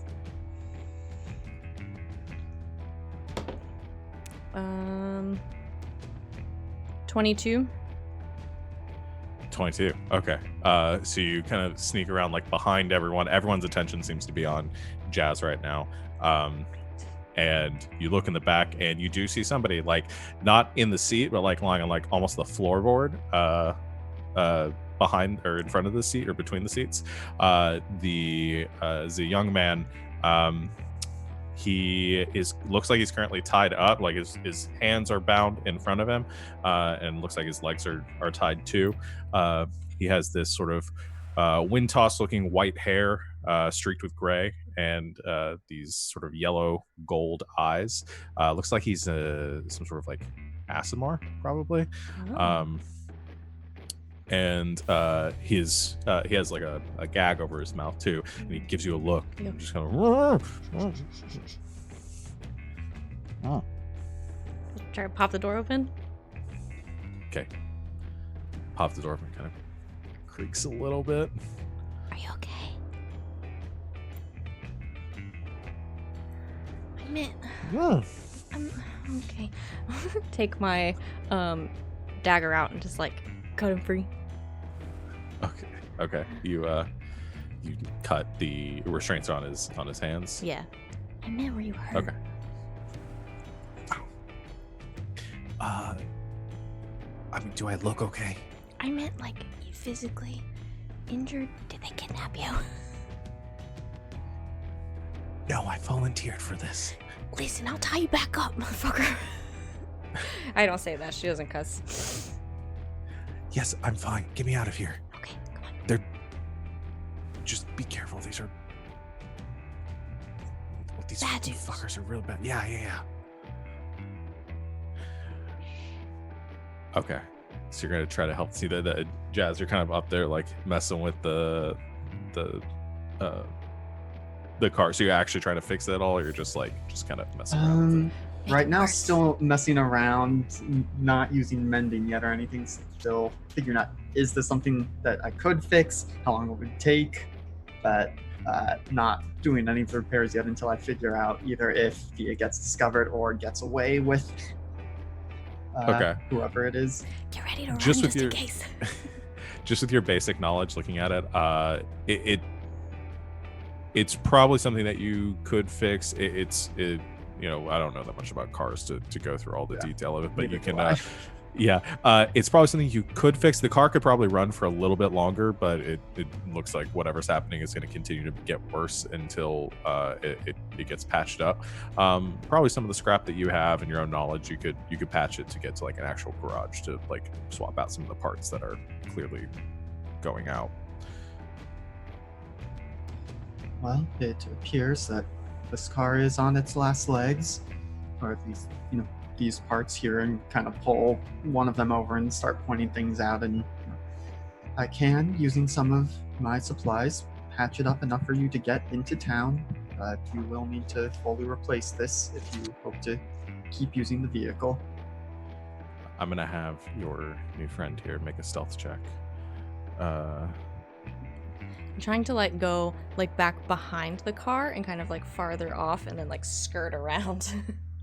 So we don't Okay. just like walk right next to them. Sure. Yeah, that's fair. character sheet. All right. That is a 6. Oh, buddy. He's not very good at sneaking. Suppose if you're still in the car, Fang would have done an audible sigh when he saw Thea reach into the car and start messing around. Just So one of them, like the leader of this trio, is currently like working with Jazz and kind of looking like nodding, like they're pretending to understand what you're saying. And the other one's pretty close. You, Thea, and your new friend, you kind of get them out and untie their feet. Oh, You begin what's to, your like, name? Liko. Liko? Liko. Oh, hi, I'm Thea.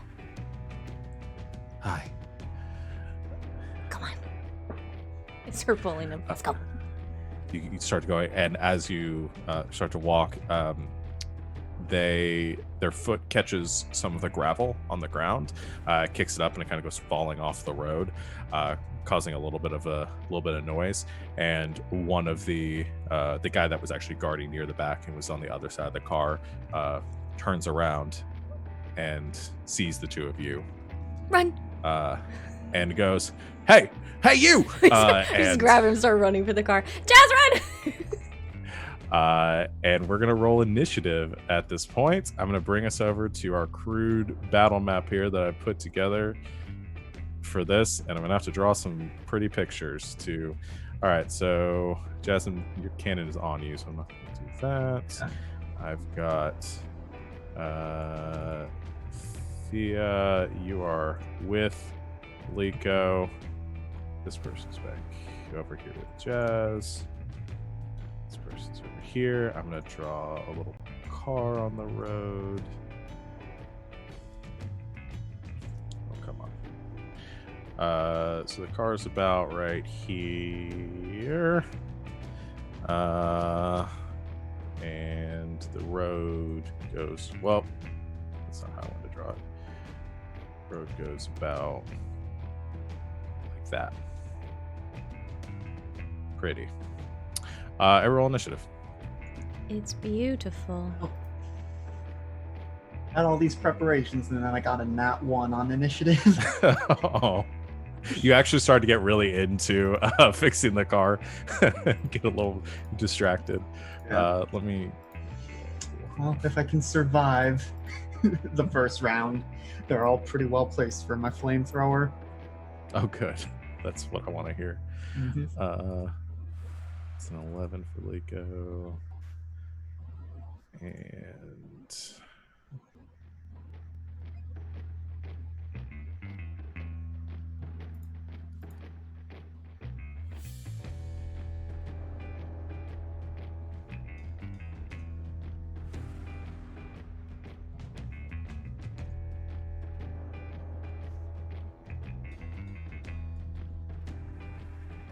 all right. I think that's everyone. Get some exciting music going. All right. Is everyone's initiative correct on the board? turn order for me is correct.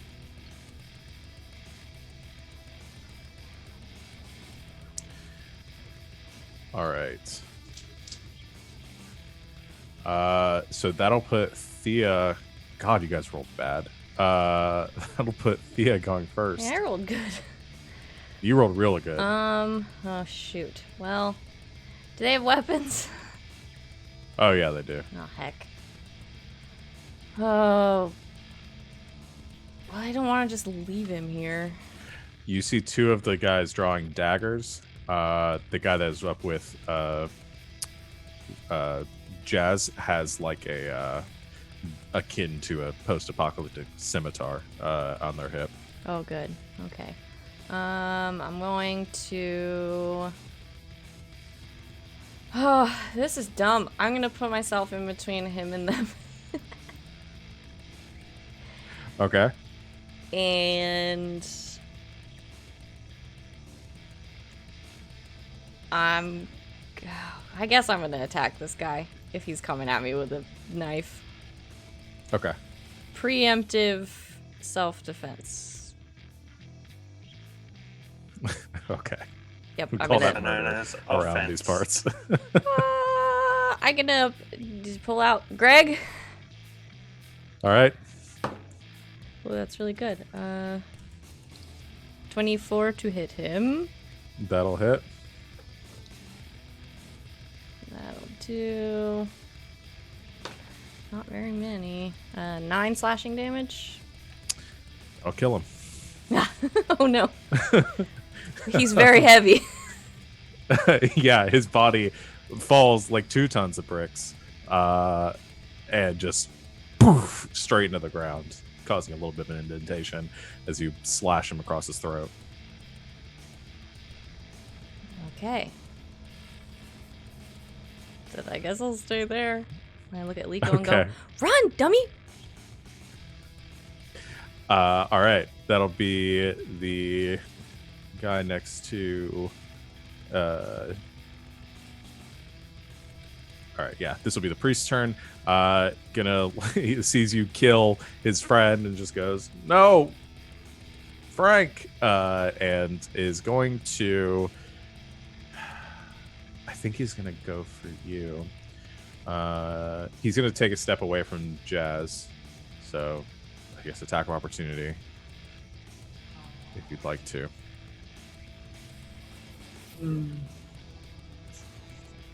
I think Jazz is actually gonna let it go. Okay. Better position for later, catch him unawares. Okay. Is then holds out a hand and begins to incant, and is going to shoot a witch bolt at you. Not you, Jazz. At Thea. That'll be. We'll do second level.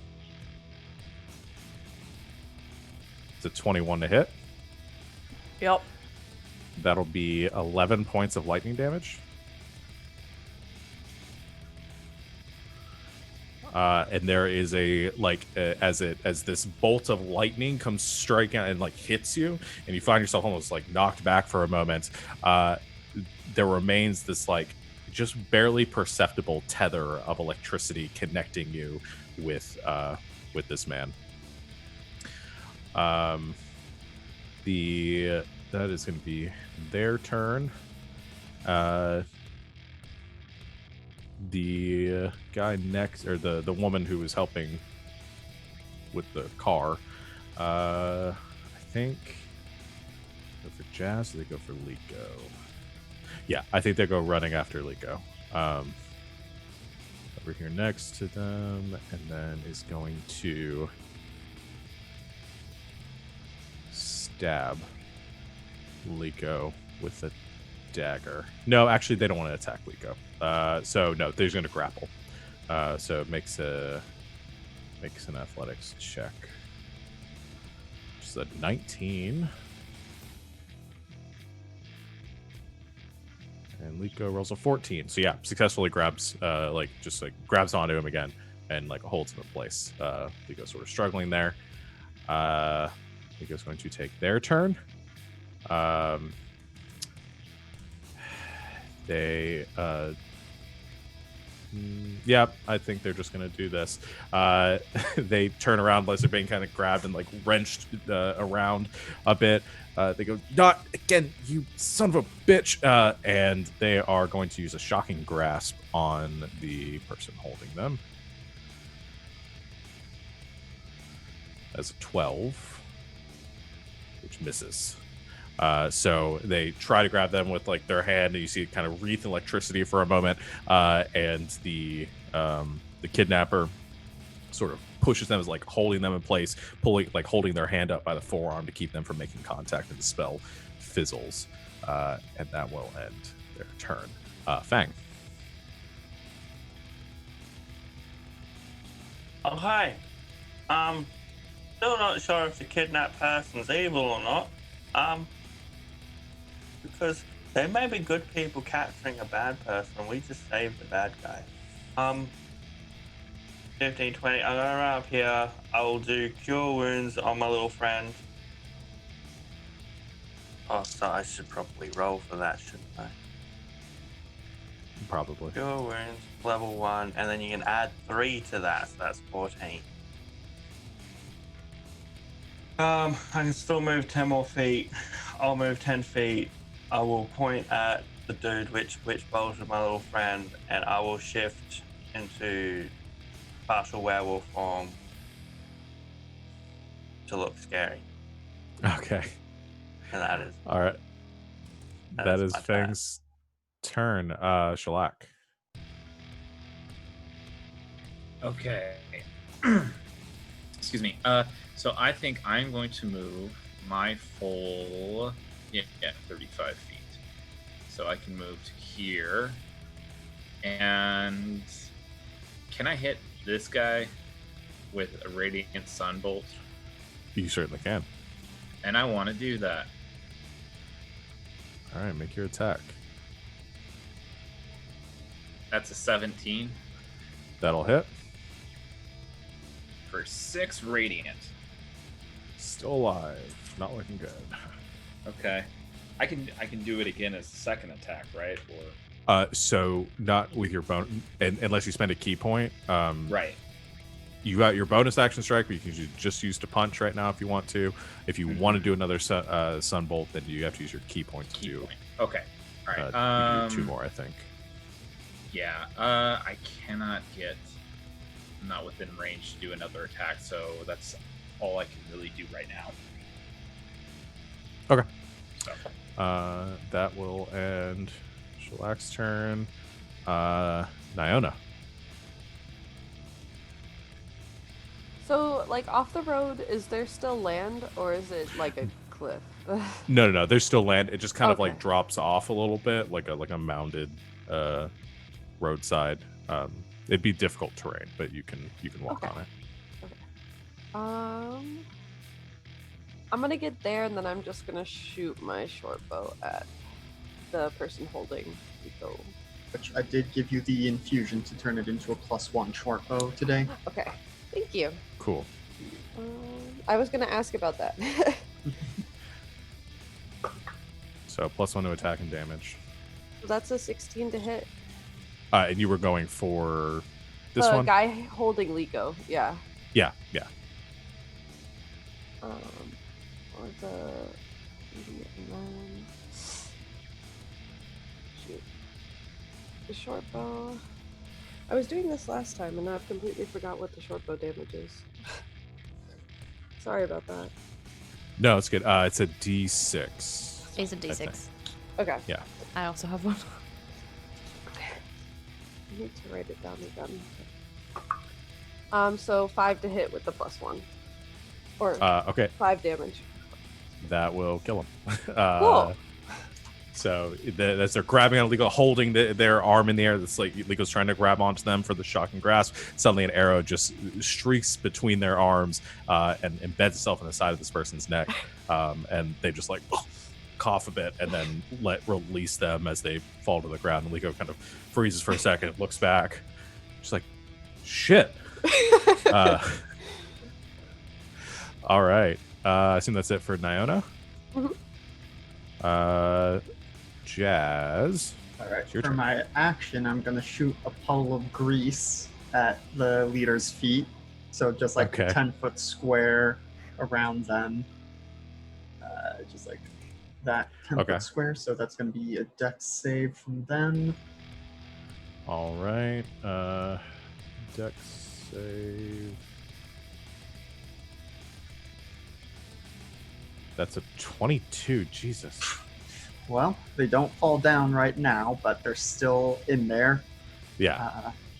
And then, by raw, the grease spell doesn't really interact with fire. But for my bonus action, I'm going to raise up my arm and activate the flamethrower, and he needs to make another dex save. Okay. Dex save. Which does a 15-foot cone, which I will angle away from everyone else. That's a 6. That fails, so he's going to take the full damage here. I'll use my red and orange dice. Well, I rolled almost minimum damage. That's 3 Oh, no. fire damage. Oh, Jesus. So 3 points of fire damage.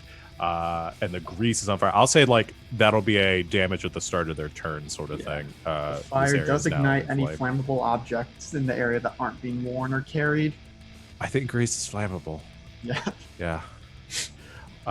Okay, so the flamethrower like just billows out from the turret. This is so Mad Max right now. Yep. So the flamethrower just spurts outward, and then the grease on the ground ignites in this reddish, or like in kind of blue mixed in flame. That awesome. And then Okay, so he just takes from the a damage. movement, gonna duck around the other side of the car and be like, I don't want to be right next to you anymore. I will make a con save for their concentration on Witch Bolt. That's a 16, so it does maintain that. That's the end of Jazz's turn. Thea, is your go.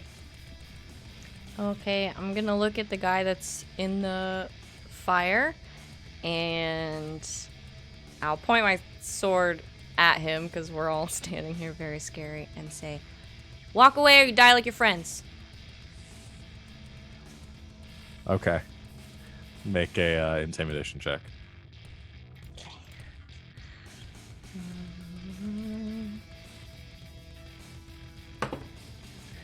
19? 19. Okay. We'll see what they do on their turn, which I guess is next. Is assuming that's all you're doing? Yeah, I'll just wait. Okay. They're staying there fired. They're gonna take, we'll say a d6 of fire damage. So just roll a d6 for me, Alex. 1. I'm doing One. terribly on damage.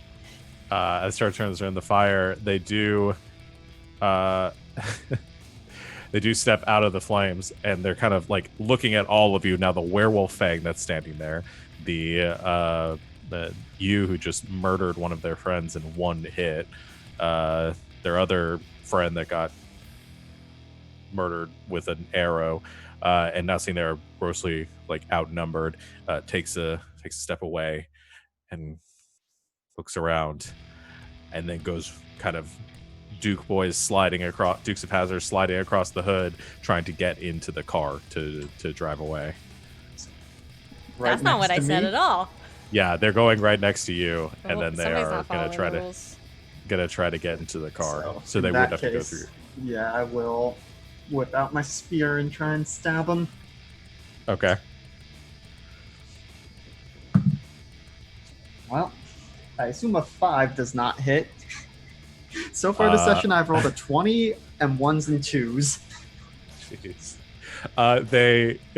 You do not hit them as it just like smacks onto the car.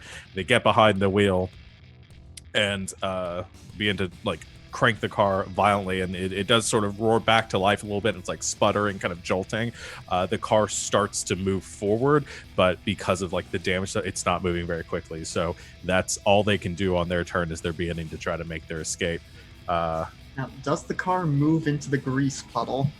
I It was will, gonna yeah. ask If they that. end I their was gonna turn ask there, that. they need to make a dex save. I don't know if the car makes a dex save. Oh, shoot. Okay, hold on. Yeah, we need to play this out. So he starts to move forward, goes through the grease. We'll make a dexterity saving throw. I'm just going to count this as their dex save, as like maintaining control of the car.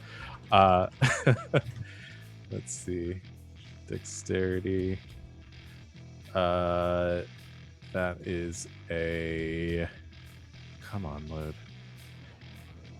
That's an 11. That fails. I don't think the car goes prone, but No, but here's what happens. He guns it forward. The car starts to lurch. It hits the grease and the fire, which ignites the wheel on the left side. And then the whole car goes kind of twisting and then drives off the side of the road down this ledge and just kind of boosh, like the front of the car embedding itself in the dirt beneath. And you just hear this like as he's now laying on the horn of the vehicle.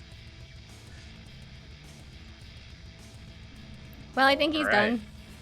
Yeah, and then you see, then you just see like a couple of hands pop out from the other side, and just a voice, yeah. I give up.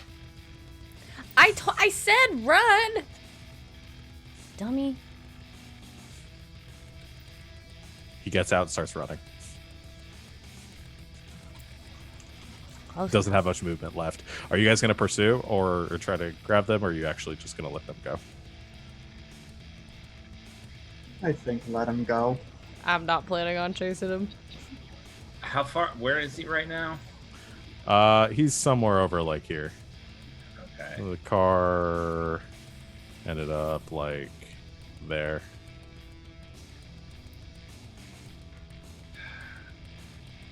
Yeah, I'll let him go.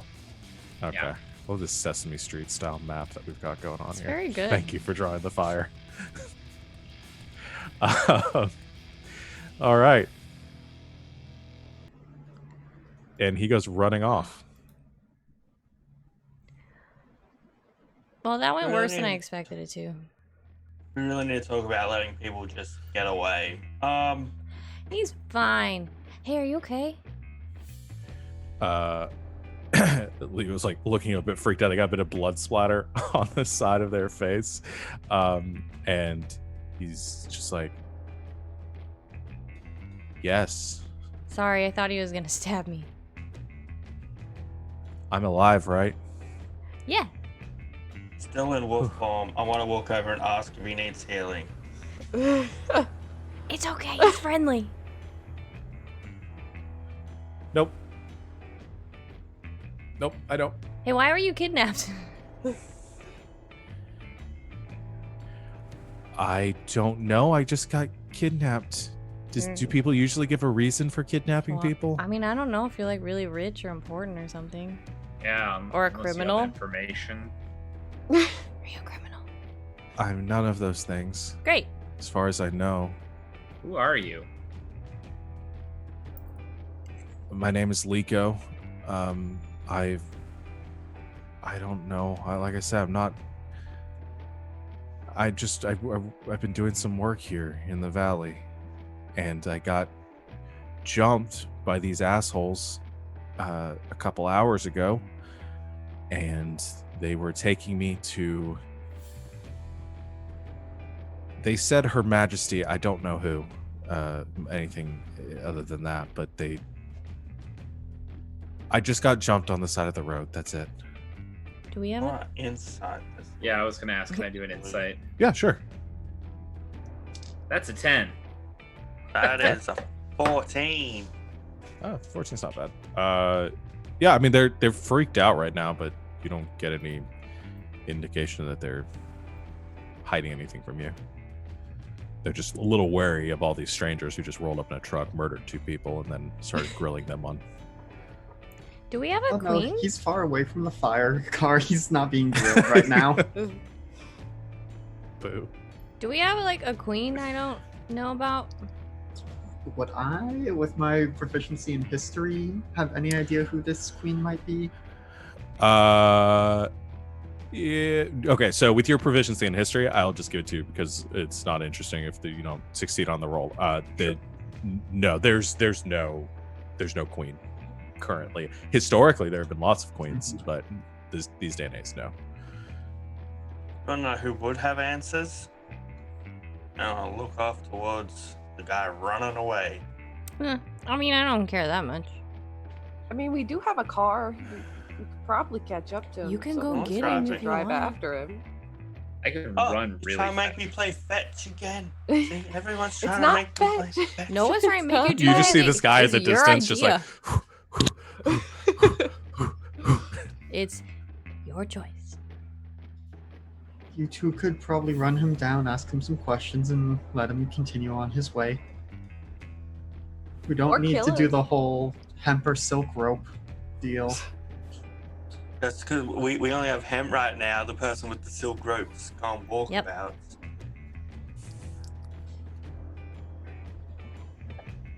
So, Uh,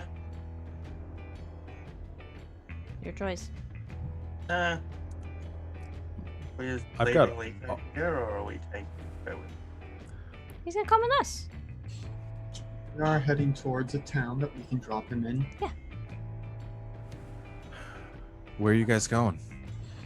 Dudleyar, whatever it was. I don't remember what it's called because I can't see my map right now. It's in my It other sounds like belly pocket. aches. Bellyard? Oh, Yeah, belly ache. Right. Why are you going to Bellyard? A stop on the road, Mhm. continuing on past there. Wanted to say Yeah, down. The closest one. I was on my way there from Summit Hall. So if you want to take me back, then that would probably be good. I need to figure out where I'm going to go now. I was trying to get to Red Larch, but Hey, that's where we came from. Yeah. Yeah, to that. You came that from way. where we're going. Yeah. oh, Oh, if you Well, didn't small destroy world. that other car, you probably could have that. We didn't. Jazz is gonna go down and try and like crowbar off the flaming tire, or otherwise put it out and see what can be done about getting Yeah. the other car operational. Yeah, I was gonna say, is the car like totally kaput, or is it like? it's You get- pretty. You would need somebody to like. Mm, Yeah, it takes some extensive repairs at this point to fix it. Okay. It's also on fire still. Whoops. I quickly look through the car. Okay. You begin to loot the car. Yeah, and Liko is saying as they're watching, say, wait, if you guys came from, did you guys see a delegation from Mirabar? Wait, I was gonna ask I you was the gonna same ask thing. you about that. Yeah. So two Oh. short people with pan flutes are like, hey, yeah, we wouldn't ask you about this, dude. Hello. I feel like Shellac is just going through the back seat of like old atlases. Because they were supposed to go to Summit Hall, right? Yeah, I came. It's a really long story. Gnarl sent me to Summit Hall to find out, to help them, and when I got there, they were telling me about a delegation that was supposed to be coming through from Mirabar. They were stopping at Red Larch and then going through Bellyard and then down to Summit Hall, and so like I was going back that way to see if I could find them because they're like, I guess a few days late or something. So I was going to see if I could find them, and if you haven't seen them, that's not good.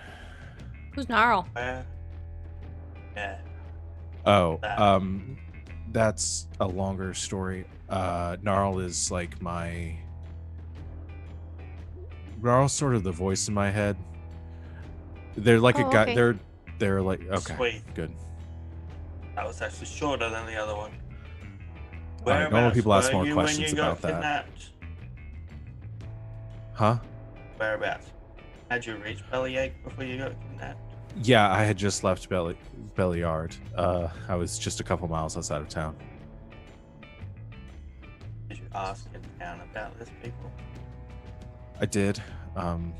They told me that the delegation had actually passed through there recently, and they said they were heading to Summit Hall from Bellyard and heading south from there. It's kind of just a straight shot on the road, but no one had seen them leave, and so I thought, well, maybe they backtracked and they were going to went back to Red Larch for something, which is why I was going that way, see if there's any more information or rumors there.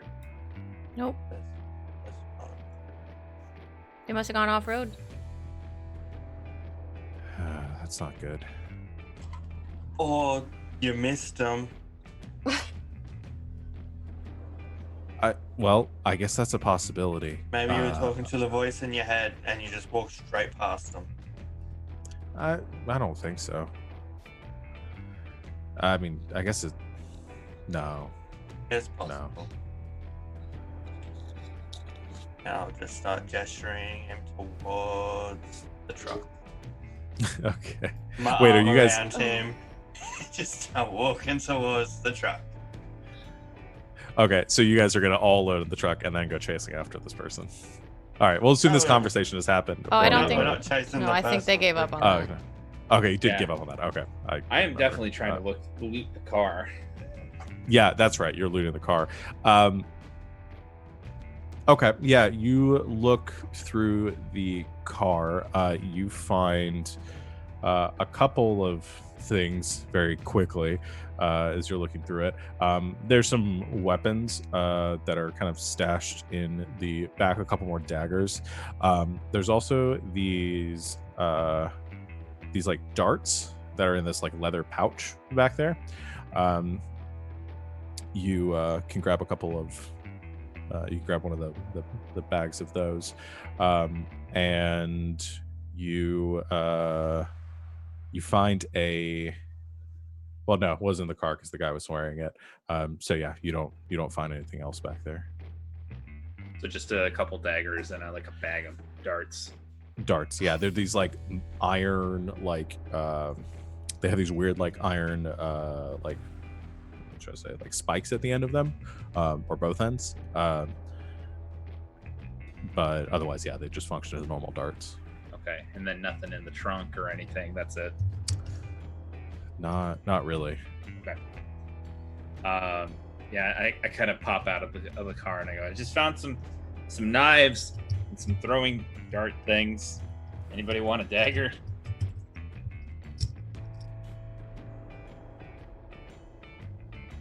Okay. I mean, I'll take them if nobody wants them. Do I have a dagger on me? It's just a thing. No. And if there are any to spare, I don't think I currently have a dagger. Yeah. That's one of the few weapons I can use. Unless the blade is larger than my current greatsword, don't worry. I'll give the dagger to I give a dagger to Jazz, and then one, and then just keep that, and then the darts for myself.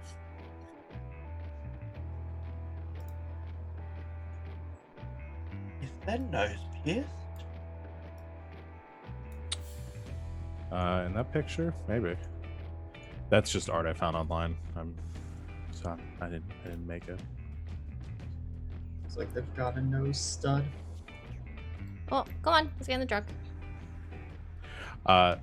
They do have like markings on their face too. This kind of golden markings, like part of their Asmar lineage. But yeah, no piercings. They get in the truck with all of you as you all load in, and they ask as you begin to drive and say, "So why are you looking for the delegation?" Just work. Well, I mean, it sounds like we're doing the same thing then. You want to work together? Sure. Or Cool. That's probably going to be easier, and then I won't have to worry about getting kidnapped while on the way. They did say something, the guys that jumped me, other than about Her Majesty. I guess they were heading south to wherever she is. They talked about what was it? Was they used? I have to remind myself. They talked about the howling hatred, like they referring to themselves about it. That was the name that they used.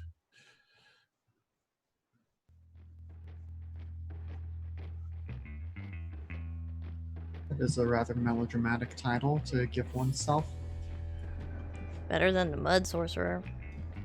That's It's true. true. All those feathered thingos. Mud Sorcerer is at least factually accurate. yeah. And the Feathergale Society gives aspirations to their supposed knighthood. The Howling Hatred just sounds like someone wanted to be mean and grumpy. Yeah, maybe they're staying at one of those abandoned, haunted places. Everything else seems to be staying at those places. Maybe. Maybe the monastery. Or the keep. Oh, they're at the keep. Maybe they're Maybe. ghosts. That's why they're howling. Certainly Y'all are possible. strange. And you assumed you're not being kidnapped again, like assumptions. Grab the rope. They kind of like panic for a second. Looks at it's like, wait, okay, that was a joke, right? Yeah, I was. Thea said if you make a joke, it'll calm the mood. Yep, that might be the exception to that rule. That was a good try.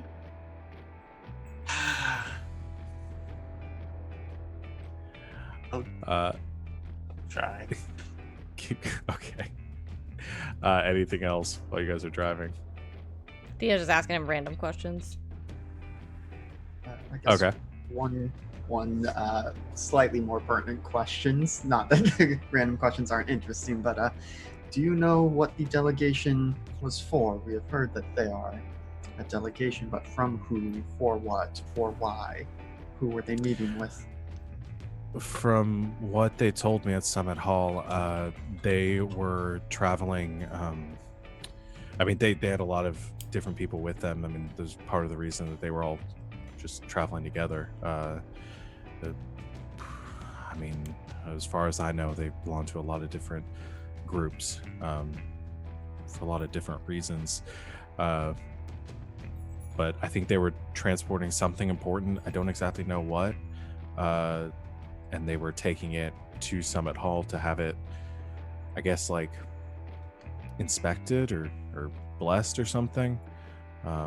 Again, they were kind of cagey on the details. I don't think anyone really knew what to expect. And I didn't really want to push too hard on it. But they were coming to Summit Hall to have somebody there at the order look at it. Order, you say? What? Would we know what order is at Summit Hall? They'll tell you. They just say that it's they're followers of Tyr, and that's why I did like Gnarl is I guess knows Tyr, and so kind of sent me to help with it.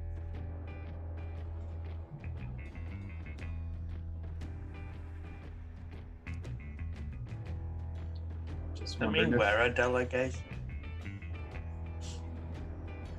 I guess kinda. We're a group of different people traveling together. Yeah. We're a delegation. You were asking about a group name. Are we the weird delegation?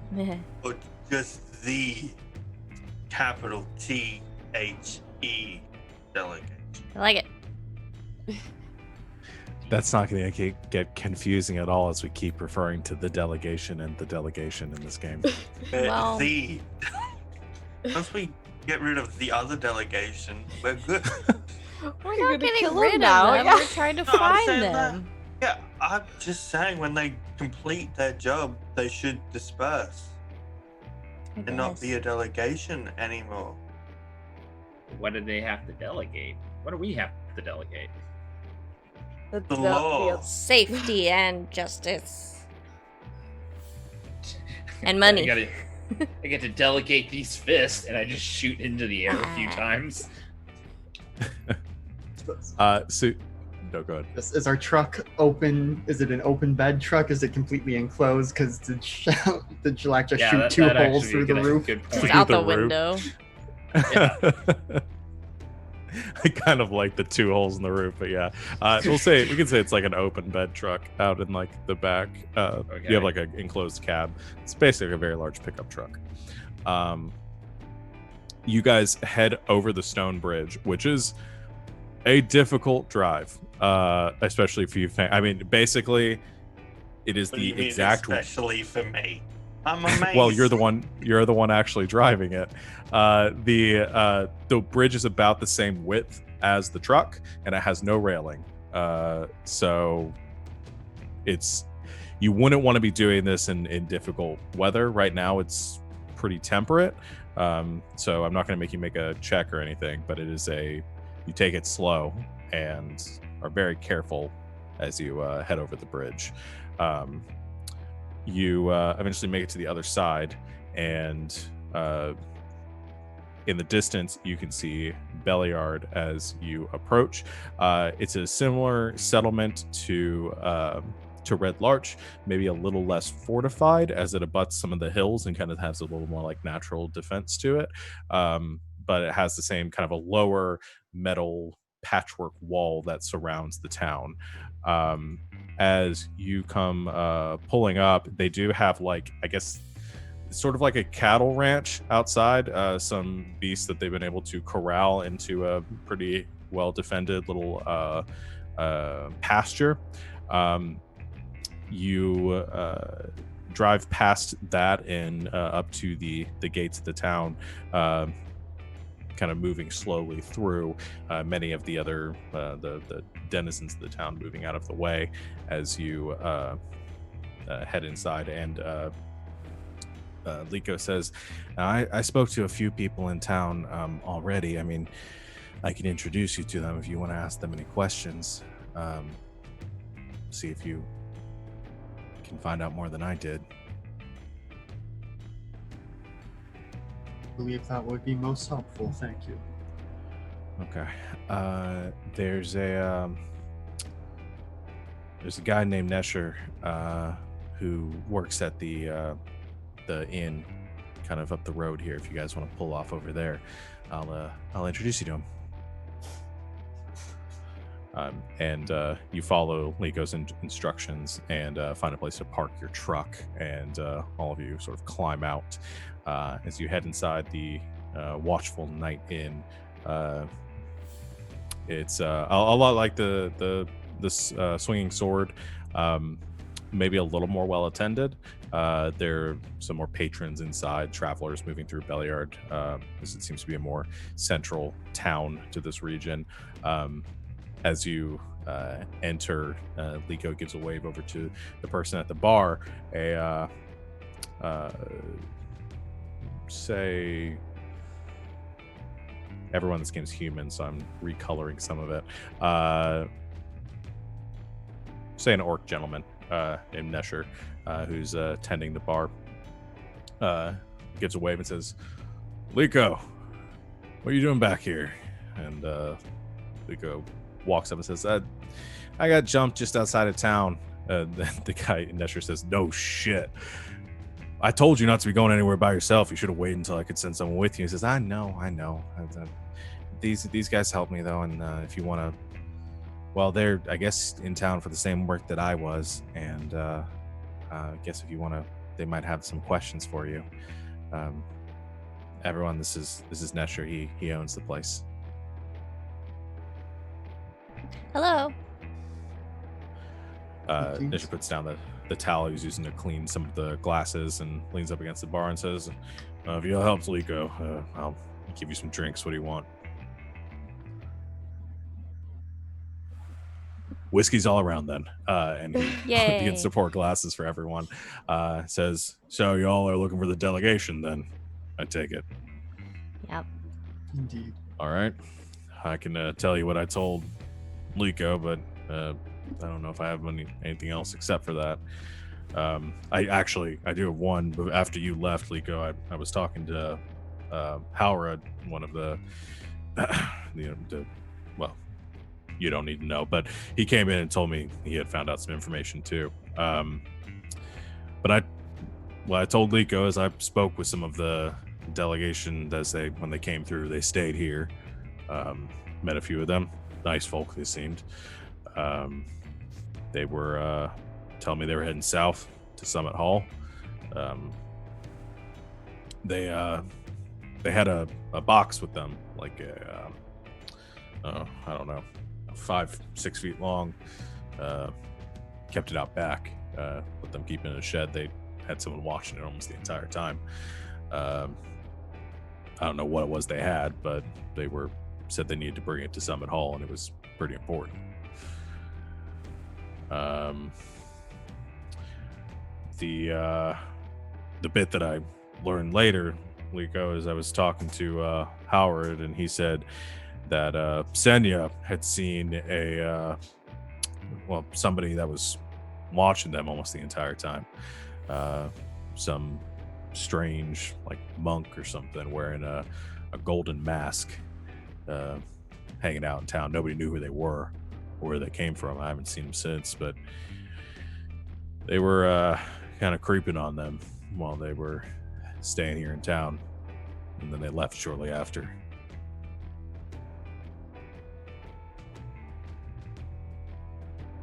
How wide was this box? 2 or 3 feet.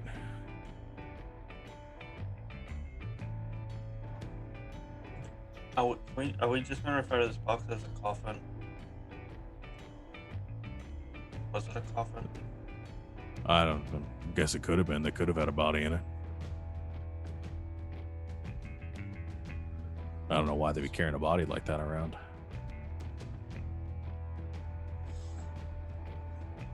It's entirely knows? possible, but I don't know that we have enough information to make that our primary assumption. Liko says, I mean, that would, I guess, kind of make sense. I mean, if they were going to have it blessed or something or buried over at Summit Hall, a lot of people do that from what I heard. So, I mean, makes sense. I'm not sure about this person with the mask, though. You said they didn't see him again? And Nesher shakes his head, says, no, Lucia disappeared out of town a little while later. Howard was going to look into it, but they were gone and didn't seem that important after. And Liko says, oh, tell him about the birds. I forgot about that, but it's probably important. And Nesher nods and says, yeah, one of the cattle drovers was coming up north, actually coming kind of from the direction of Summit Hall, about 10 miles south of town. A few hours after the delegation left, met them along the way. There was said he saw something in the sky. It was weird. It was like said he thought they were like vultures or something circling out there, but they were like people riding on them, circling about a few miles south. They flew overhead for a bit and then turned south, heading in the same direction that the delegation was going.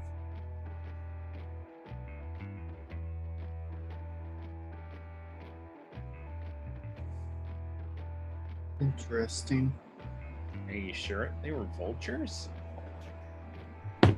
That's what he said. I mean, I don't know if he'd been drinking, but said they looked like vultures. Probably not your feather. Yeah. Not to be rude to old Liko, but some guy walking north from wherever we gotta go, I can't remember the name of it, past the delegation, and you still think they backtrack. Well, I didn't see them along the way. They might have. Like I said, where else was I gonna go? There was an eyewitness. Yeah, I was going back to Red Larch, and I figured I'd ask questions around there because I knew that's where they'd come from. Listen, It's okay. My I'm gonna job pat is him not on to his be a- head and be like, it's okay. my job is not an investigator. My first time doing this. Cut me a break. Some people should not let Frank talk. This is I think you're doing a great job. yes. Crush. Thanks. Was that to me or Liko? No, it's not to you. Damn it. You can think it is. Says, turns to you, Thea. Thank you. I appreciate it. Looks back at you, Fang. You're an asshole. Language. Hit over the back of the head. I can say what I whenever want. Thea I'm an says adult. language, they get hit over the back of the head. Well, so we've been on the whole road now, and they weren't on the road. Obviously, they went off it. Go south, look for vulture. We have yet to traverse the stretch between here and Summit Hill, but it does seem like something happened to force them off the road or cause them to leave the road. Mm-hmm. Is there a way that we can like track down to where they were at and see if we can see where they went off? I can try. And 10 miles. And about how large was the delegation? We have heard many people, many parties, but If it is a large enough group, their signs of passing should be fairly easy to find. Oh shoot, I already forgot the dude's name. Neshor? Nesher. Yeah. He says, let's see, all told, I think there were about 10 of them. Well, Most of them were kind of like guards coming through, about 5 or so important people. so, I mean, we can go along the road to Summit Hall, and I can see if we see tracks leading off the road.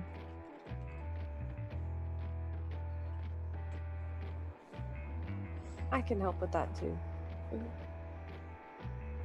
Yeah, definitely. Is there a check I could do to see if I heard of people wearing gold masks? I don't think so. Not for this specific thing. There wouldn't be anything tied to that you'd be aware of.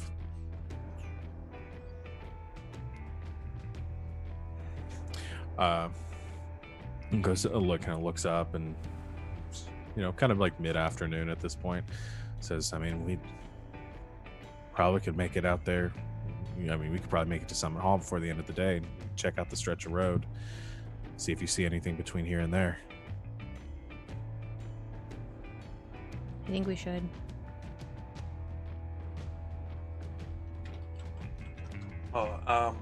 Ask the innkeeper, have you seen a guy with a crab claw arm? What are you smoking? What about a fire genasi? Anybody called a mud sorcerer? And I want to say this. I don't think Shellac has ever had whiskey, so he's just sitting there with the whiskey glass in his hand. He Aw. knows what like mead or like grog is. Buddy. He does not know what whiskey is, and so he's just like, okay. Sip it. So you guys it's like no fire genasi. What's her name? The And what's his name name? is Bastion Thermometer or something like that. I think Sorry, that's his it. last name's Thermometer, if that's not thermometer in my mind. Yeah, no, that's. He says, Do you know Why that are guy? you looking for Bastion Thermander? Oh, cause He's a friend of Fang's. Yeah, not really.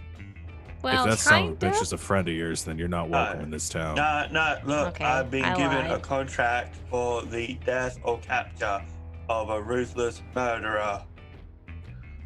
That sounds right. He You gives never like a know very what people are gonna suspicious look. say if you say, "Oh, I'm here to capture this guy and maybe kill him for money." Well, if it's related to Bastion Thermander, you're probably going to want to lead to the capturing part, because isn't really a. That son of a bitch has killed a lot of people around these parts. So, Well, why would I choose to capture over kill him? It's dangerous. So the people can see justice served. Right? Wouldn't their justice just be killing him? Can I just like skip that whole part? Well, they probably want to be there for it, buddy. They can go on the trip to find him. That's why they're paying you. I think I'm actually getting paid for this. Oh I'm yeah, just I don't think taking we this told on. you guys this before, but we're Fang's hunting a serial killer a little bit. Just trying yeah. to up- So, Trying to one up my reputation. Gotta stop that. Yeah. we've had eyes out for them since the last time they came through here. Killed a few people on the way. Didn't really leave much of a body to look at either. Last I heard, about 2 weeks back, somebody saw them in the hills, somewhere around Larch Path. They ran into some people, tried to stop them, heard about the bounty, tried to take them out, and well, we found their boots. That's about it. No, that sucks. Could be with the druids. That That's could- roughly where. Yeah, that could Druids. really be them, huh? Yeah.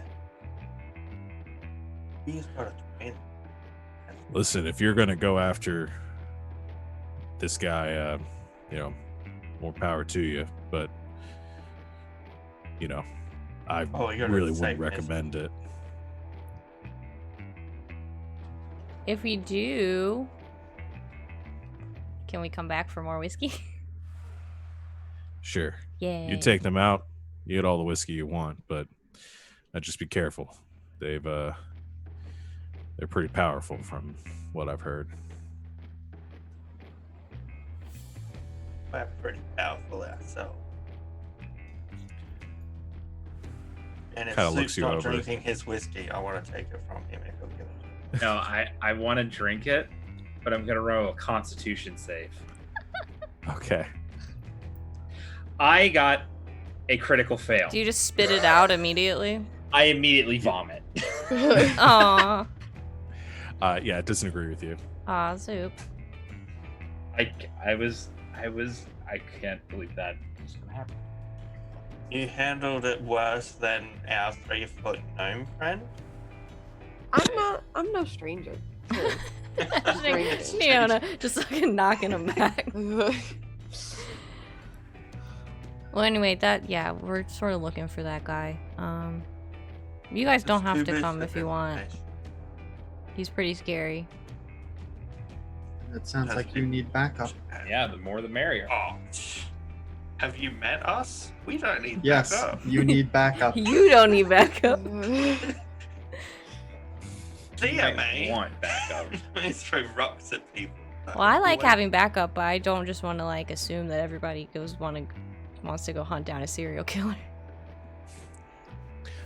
Liko says, I mean, I'll help with that if that's what you really want to do, but Oh no, we're gonna do the other thing first.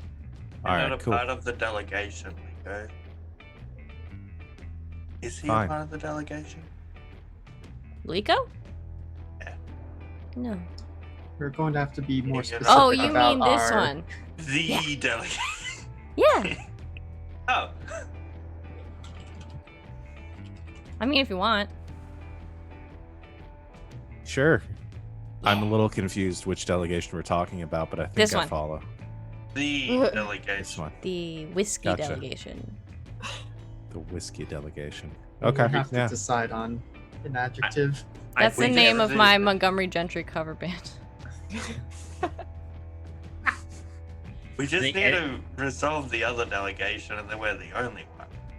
I just like the idea that if you said whiskey delegation and Shellac immediately went, Are you constipated? We'll work on it. no, I'm good. I'm good. He doesn't like whiskey. I would pat him on his head, but he has all the little sharp bumps and all that. Well, we're going. Let's head on that way. More Alright. road trip. Road Does trip. anyone need to mechanically take a short rest first? I'm good. The only thing I'm missing is my shift, but that's no big deal.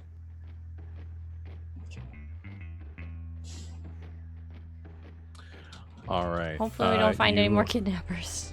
How long was the drive from the stone bridge to here? Most of a day.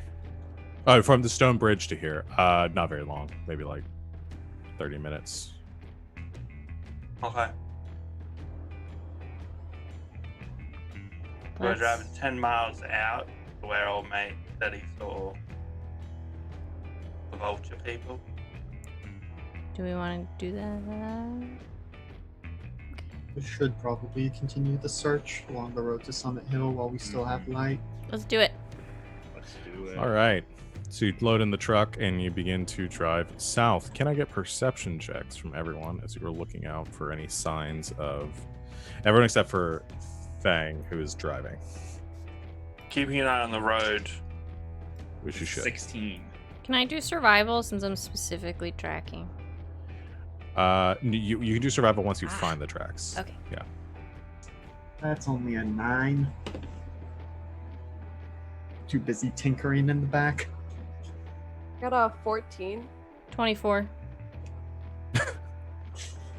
Well, I think somebody rolled a 16 too. Somebody said Shelly that was, did. okay, Shelly. The two of you see it, but Thea, I think, gets to it a little bit first. As you are driving south, you get about 10 miles out, maybe a little bit further, and you catch the glint of something off the road, which immediately catches your attention. There's like like a flash of color, because the road otherwise is like a pretty like barren kind of grayish brown color. But you see a flash of red kind of peeking up from the dust off the side of the road, about 12 miles out. As you motion for Fang to stop, I let Shelly say he found it. okay. So that I feel good about He's myself. having a bad day. As you motion for Fang to stop, he hits the brakes on the truck and it kind of comes skidding to a halt. You hop out and come over to the side of the road, and you pull out of the ground a like the fragment of a cloak or something, a bit of red fabric with this like gold inlay around the corner. Looks like it was like sort of torn off of somebody. Looks a bit old, like it's been here for a few days, maybe a week.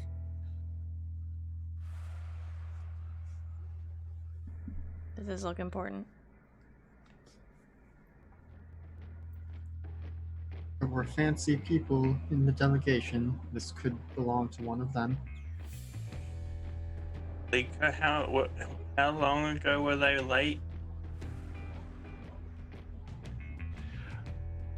It's been about a week or so since they went missing, a little over a week. You also notice something else. As you look off to the west of the road, there are some like ravens and dark birds kind of flocking over in that area, kind of over the dell. That's not good. I'll go find the dead bodies. Oh, that seems like a signal if there ever was one.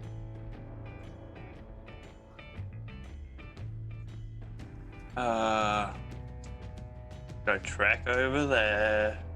Yeah. What one were we Okay. looking out for? A dwarf, was it? Yep. Okay.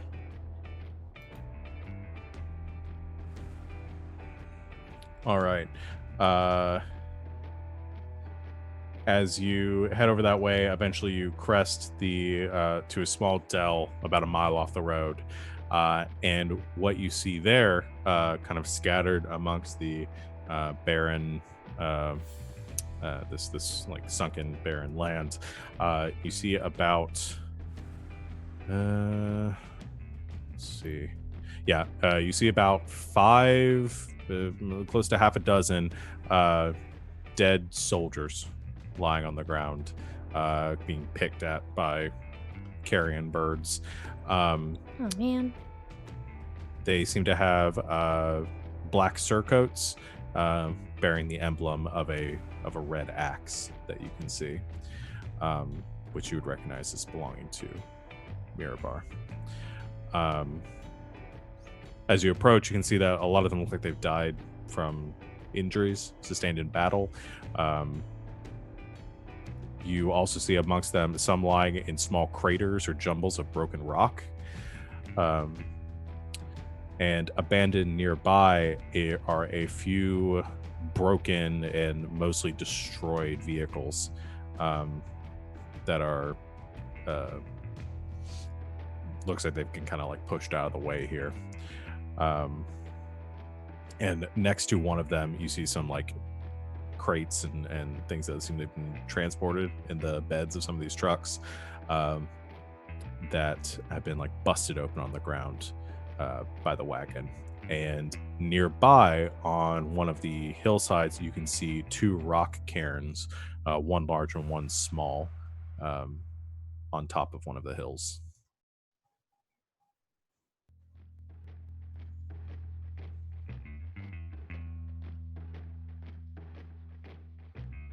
if this is indeed the delegation, it sounds like there are perhaps 3 or 4 survivors. Maybe. I'm gonna go poke around the cairns. Okay, so you head up towards the cairns. The rest of you kind of looking over the bodies there. You can tell a couple of things too.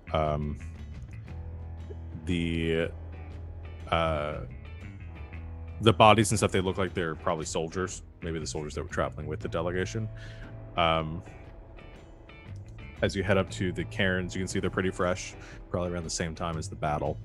Do you dig them open, or? Yeah, I want to know who's in there. Okay.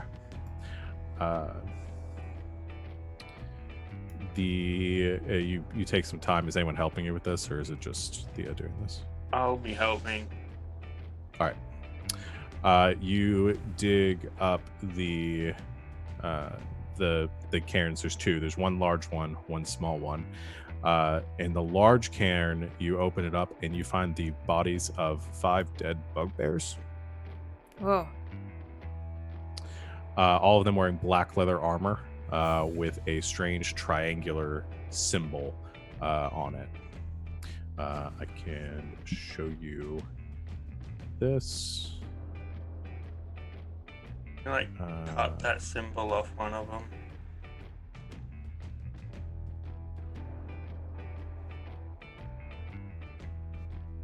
You can, yeah, if you want to. Cool. There is.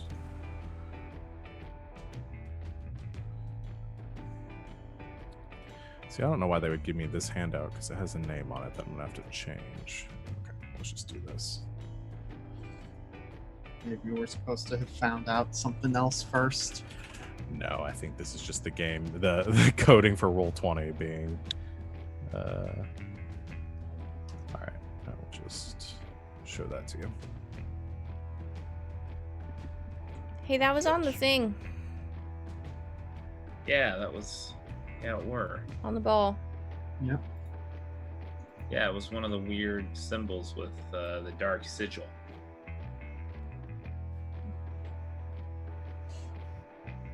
Those of you at home, it basically looks like a campground symbol, like a tent with the line up the middle from the bottom. Might Yeah, have it something does. to do with Earth or the Mud Sorcerer. Maybe. I call on it a triangle. the other cairn you open up, the smaller one has the body of a human woman in monk's robes with a strange golden mask shaped like a snarling gargoyle face. I take it. Okay. Look what I got. We just like completely. Are we just removing the whole body to search the whole thing? I don't think so. Is there pockets in this robe? This one of the fancy robes with pockets?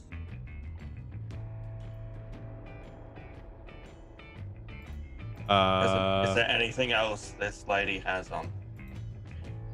Thinking, yeah, the robe probably has pockets, but yeah, you search through it. No, nothing else that catches your attention.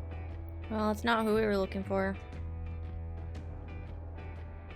Why does everyone have a weird mask in this one?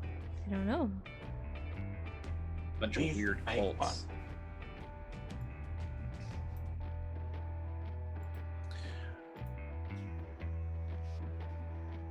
Can I try to look for tracks leading away from here? Sure. Make a perception check.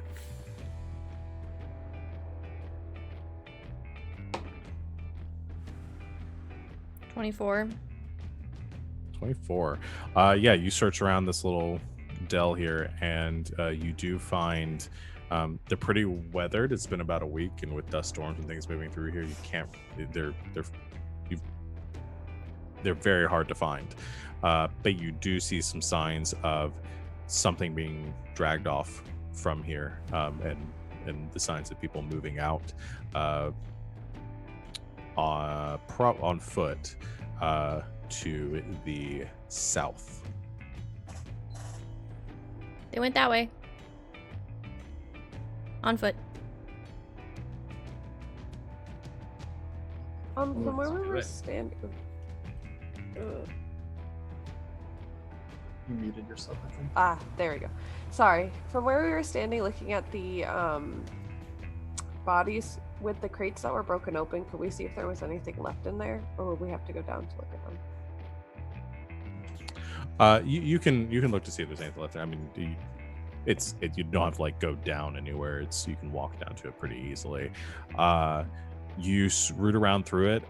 There's some smashed pieces of let's see. So you have the smashed wood from the crates themselves. It looks like there are a couple of crumpled pieces of paper and things. Some damaged. It looks like scroll cases. You gather that this is what they were using to transport some of the like texts that they were talking about before. There are also some other like trade goods, things like that. Most of it like that is still here is ruined beyond the point of being usable in any way. But it looks like they were pretty heavily looted and taken with them.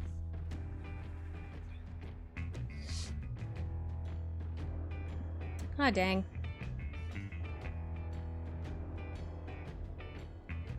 I think Jazz will still take the manuscripts, what remains, and start shoving them in their bag. I need those. Sure. But do you need them right this minute? You have guess some not. driving to do, and this is reading material. They're just really important. Okay. You can have them when you need them. I would just like to read them first. Usually people ask. So are we gonna follow them? Because they probably took our dudes. Yeah, so let's go follow those tracks. Park the truck somewhere instead of just the side of the road. Drive it off the road to We literally just stopped in the middle of the road and be like, here we go. yeah. You go back and move the truck real quick. At this point, by the time you get the truck somewhere safe off the road and disable it so that it can't, you take the steering wheel so that somebody can't just come by and take it. You follow the path that Thea has found. Make a survival check for me, Thea. Okay.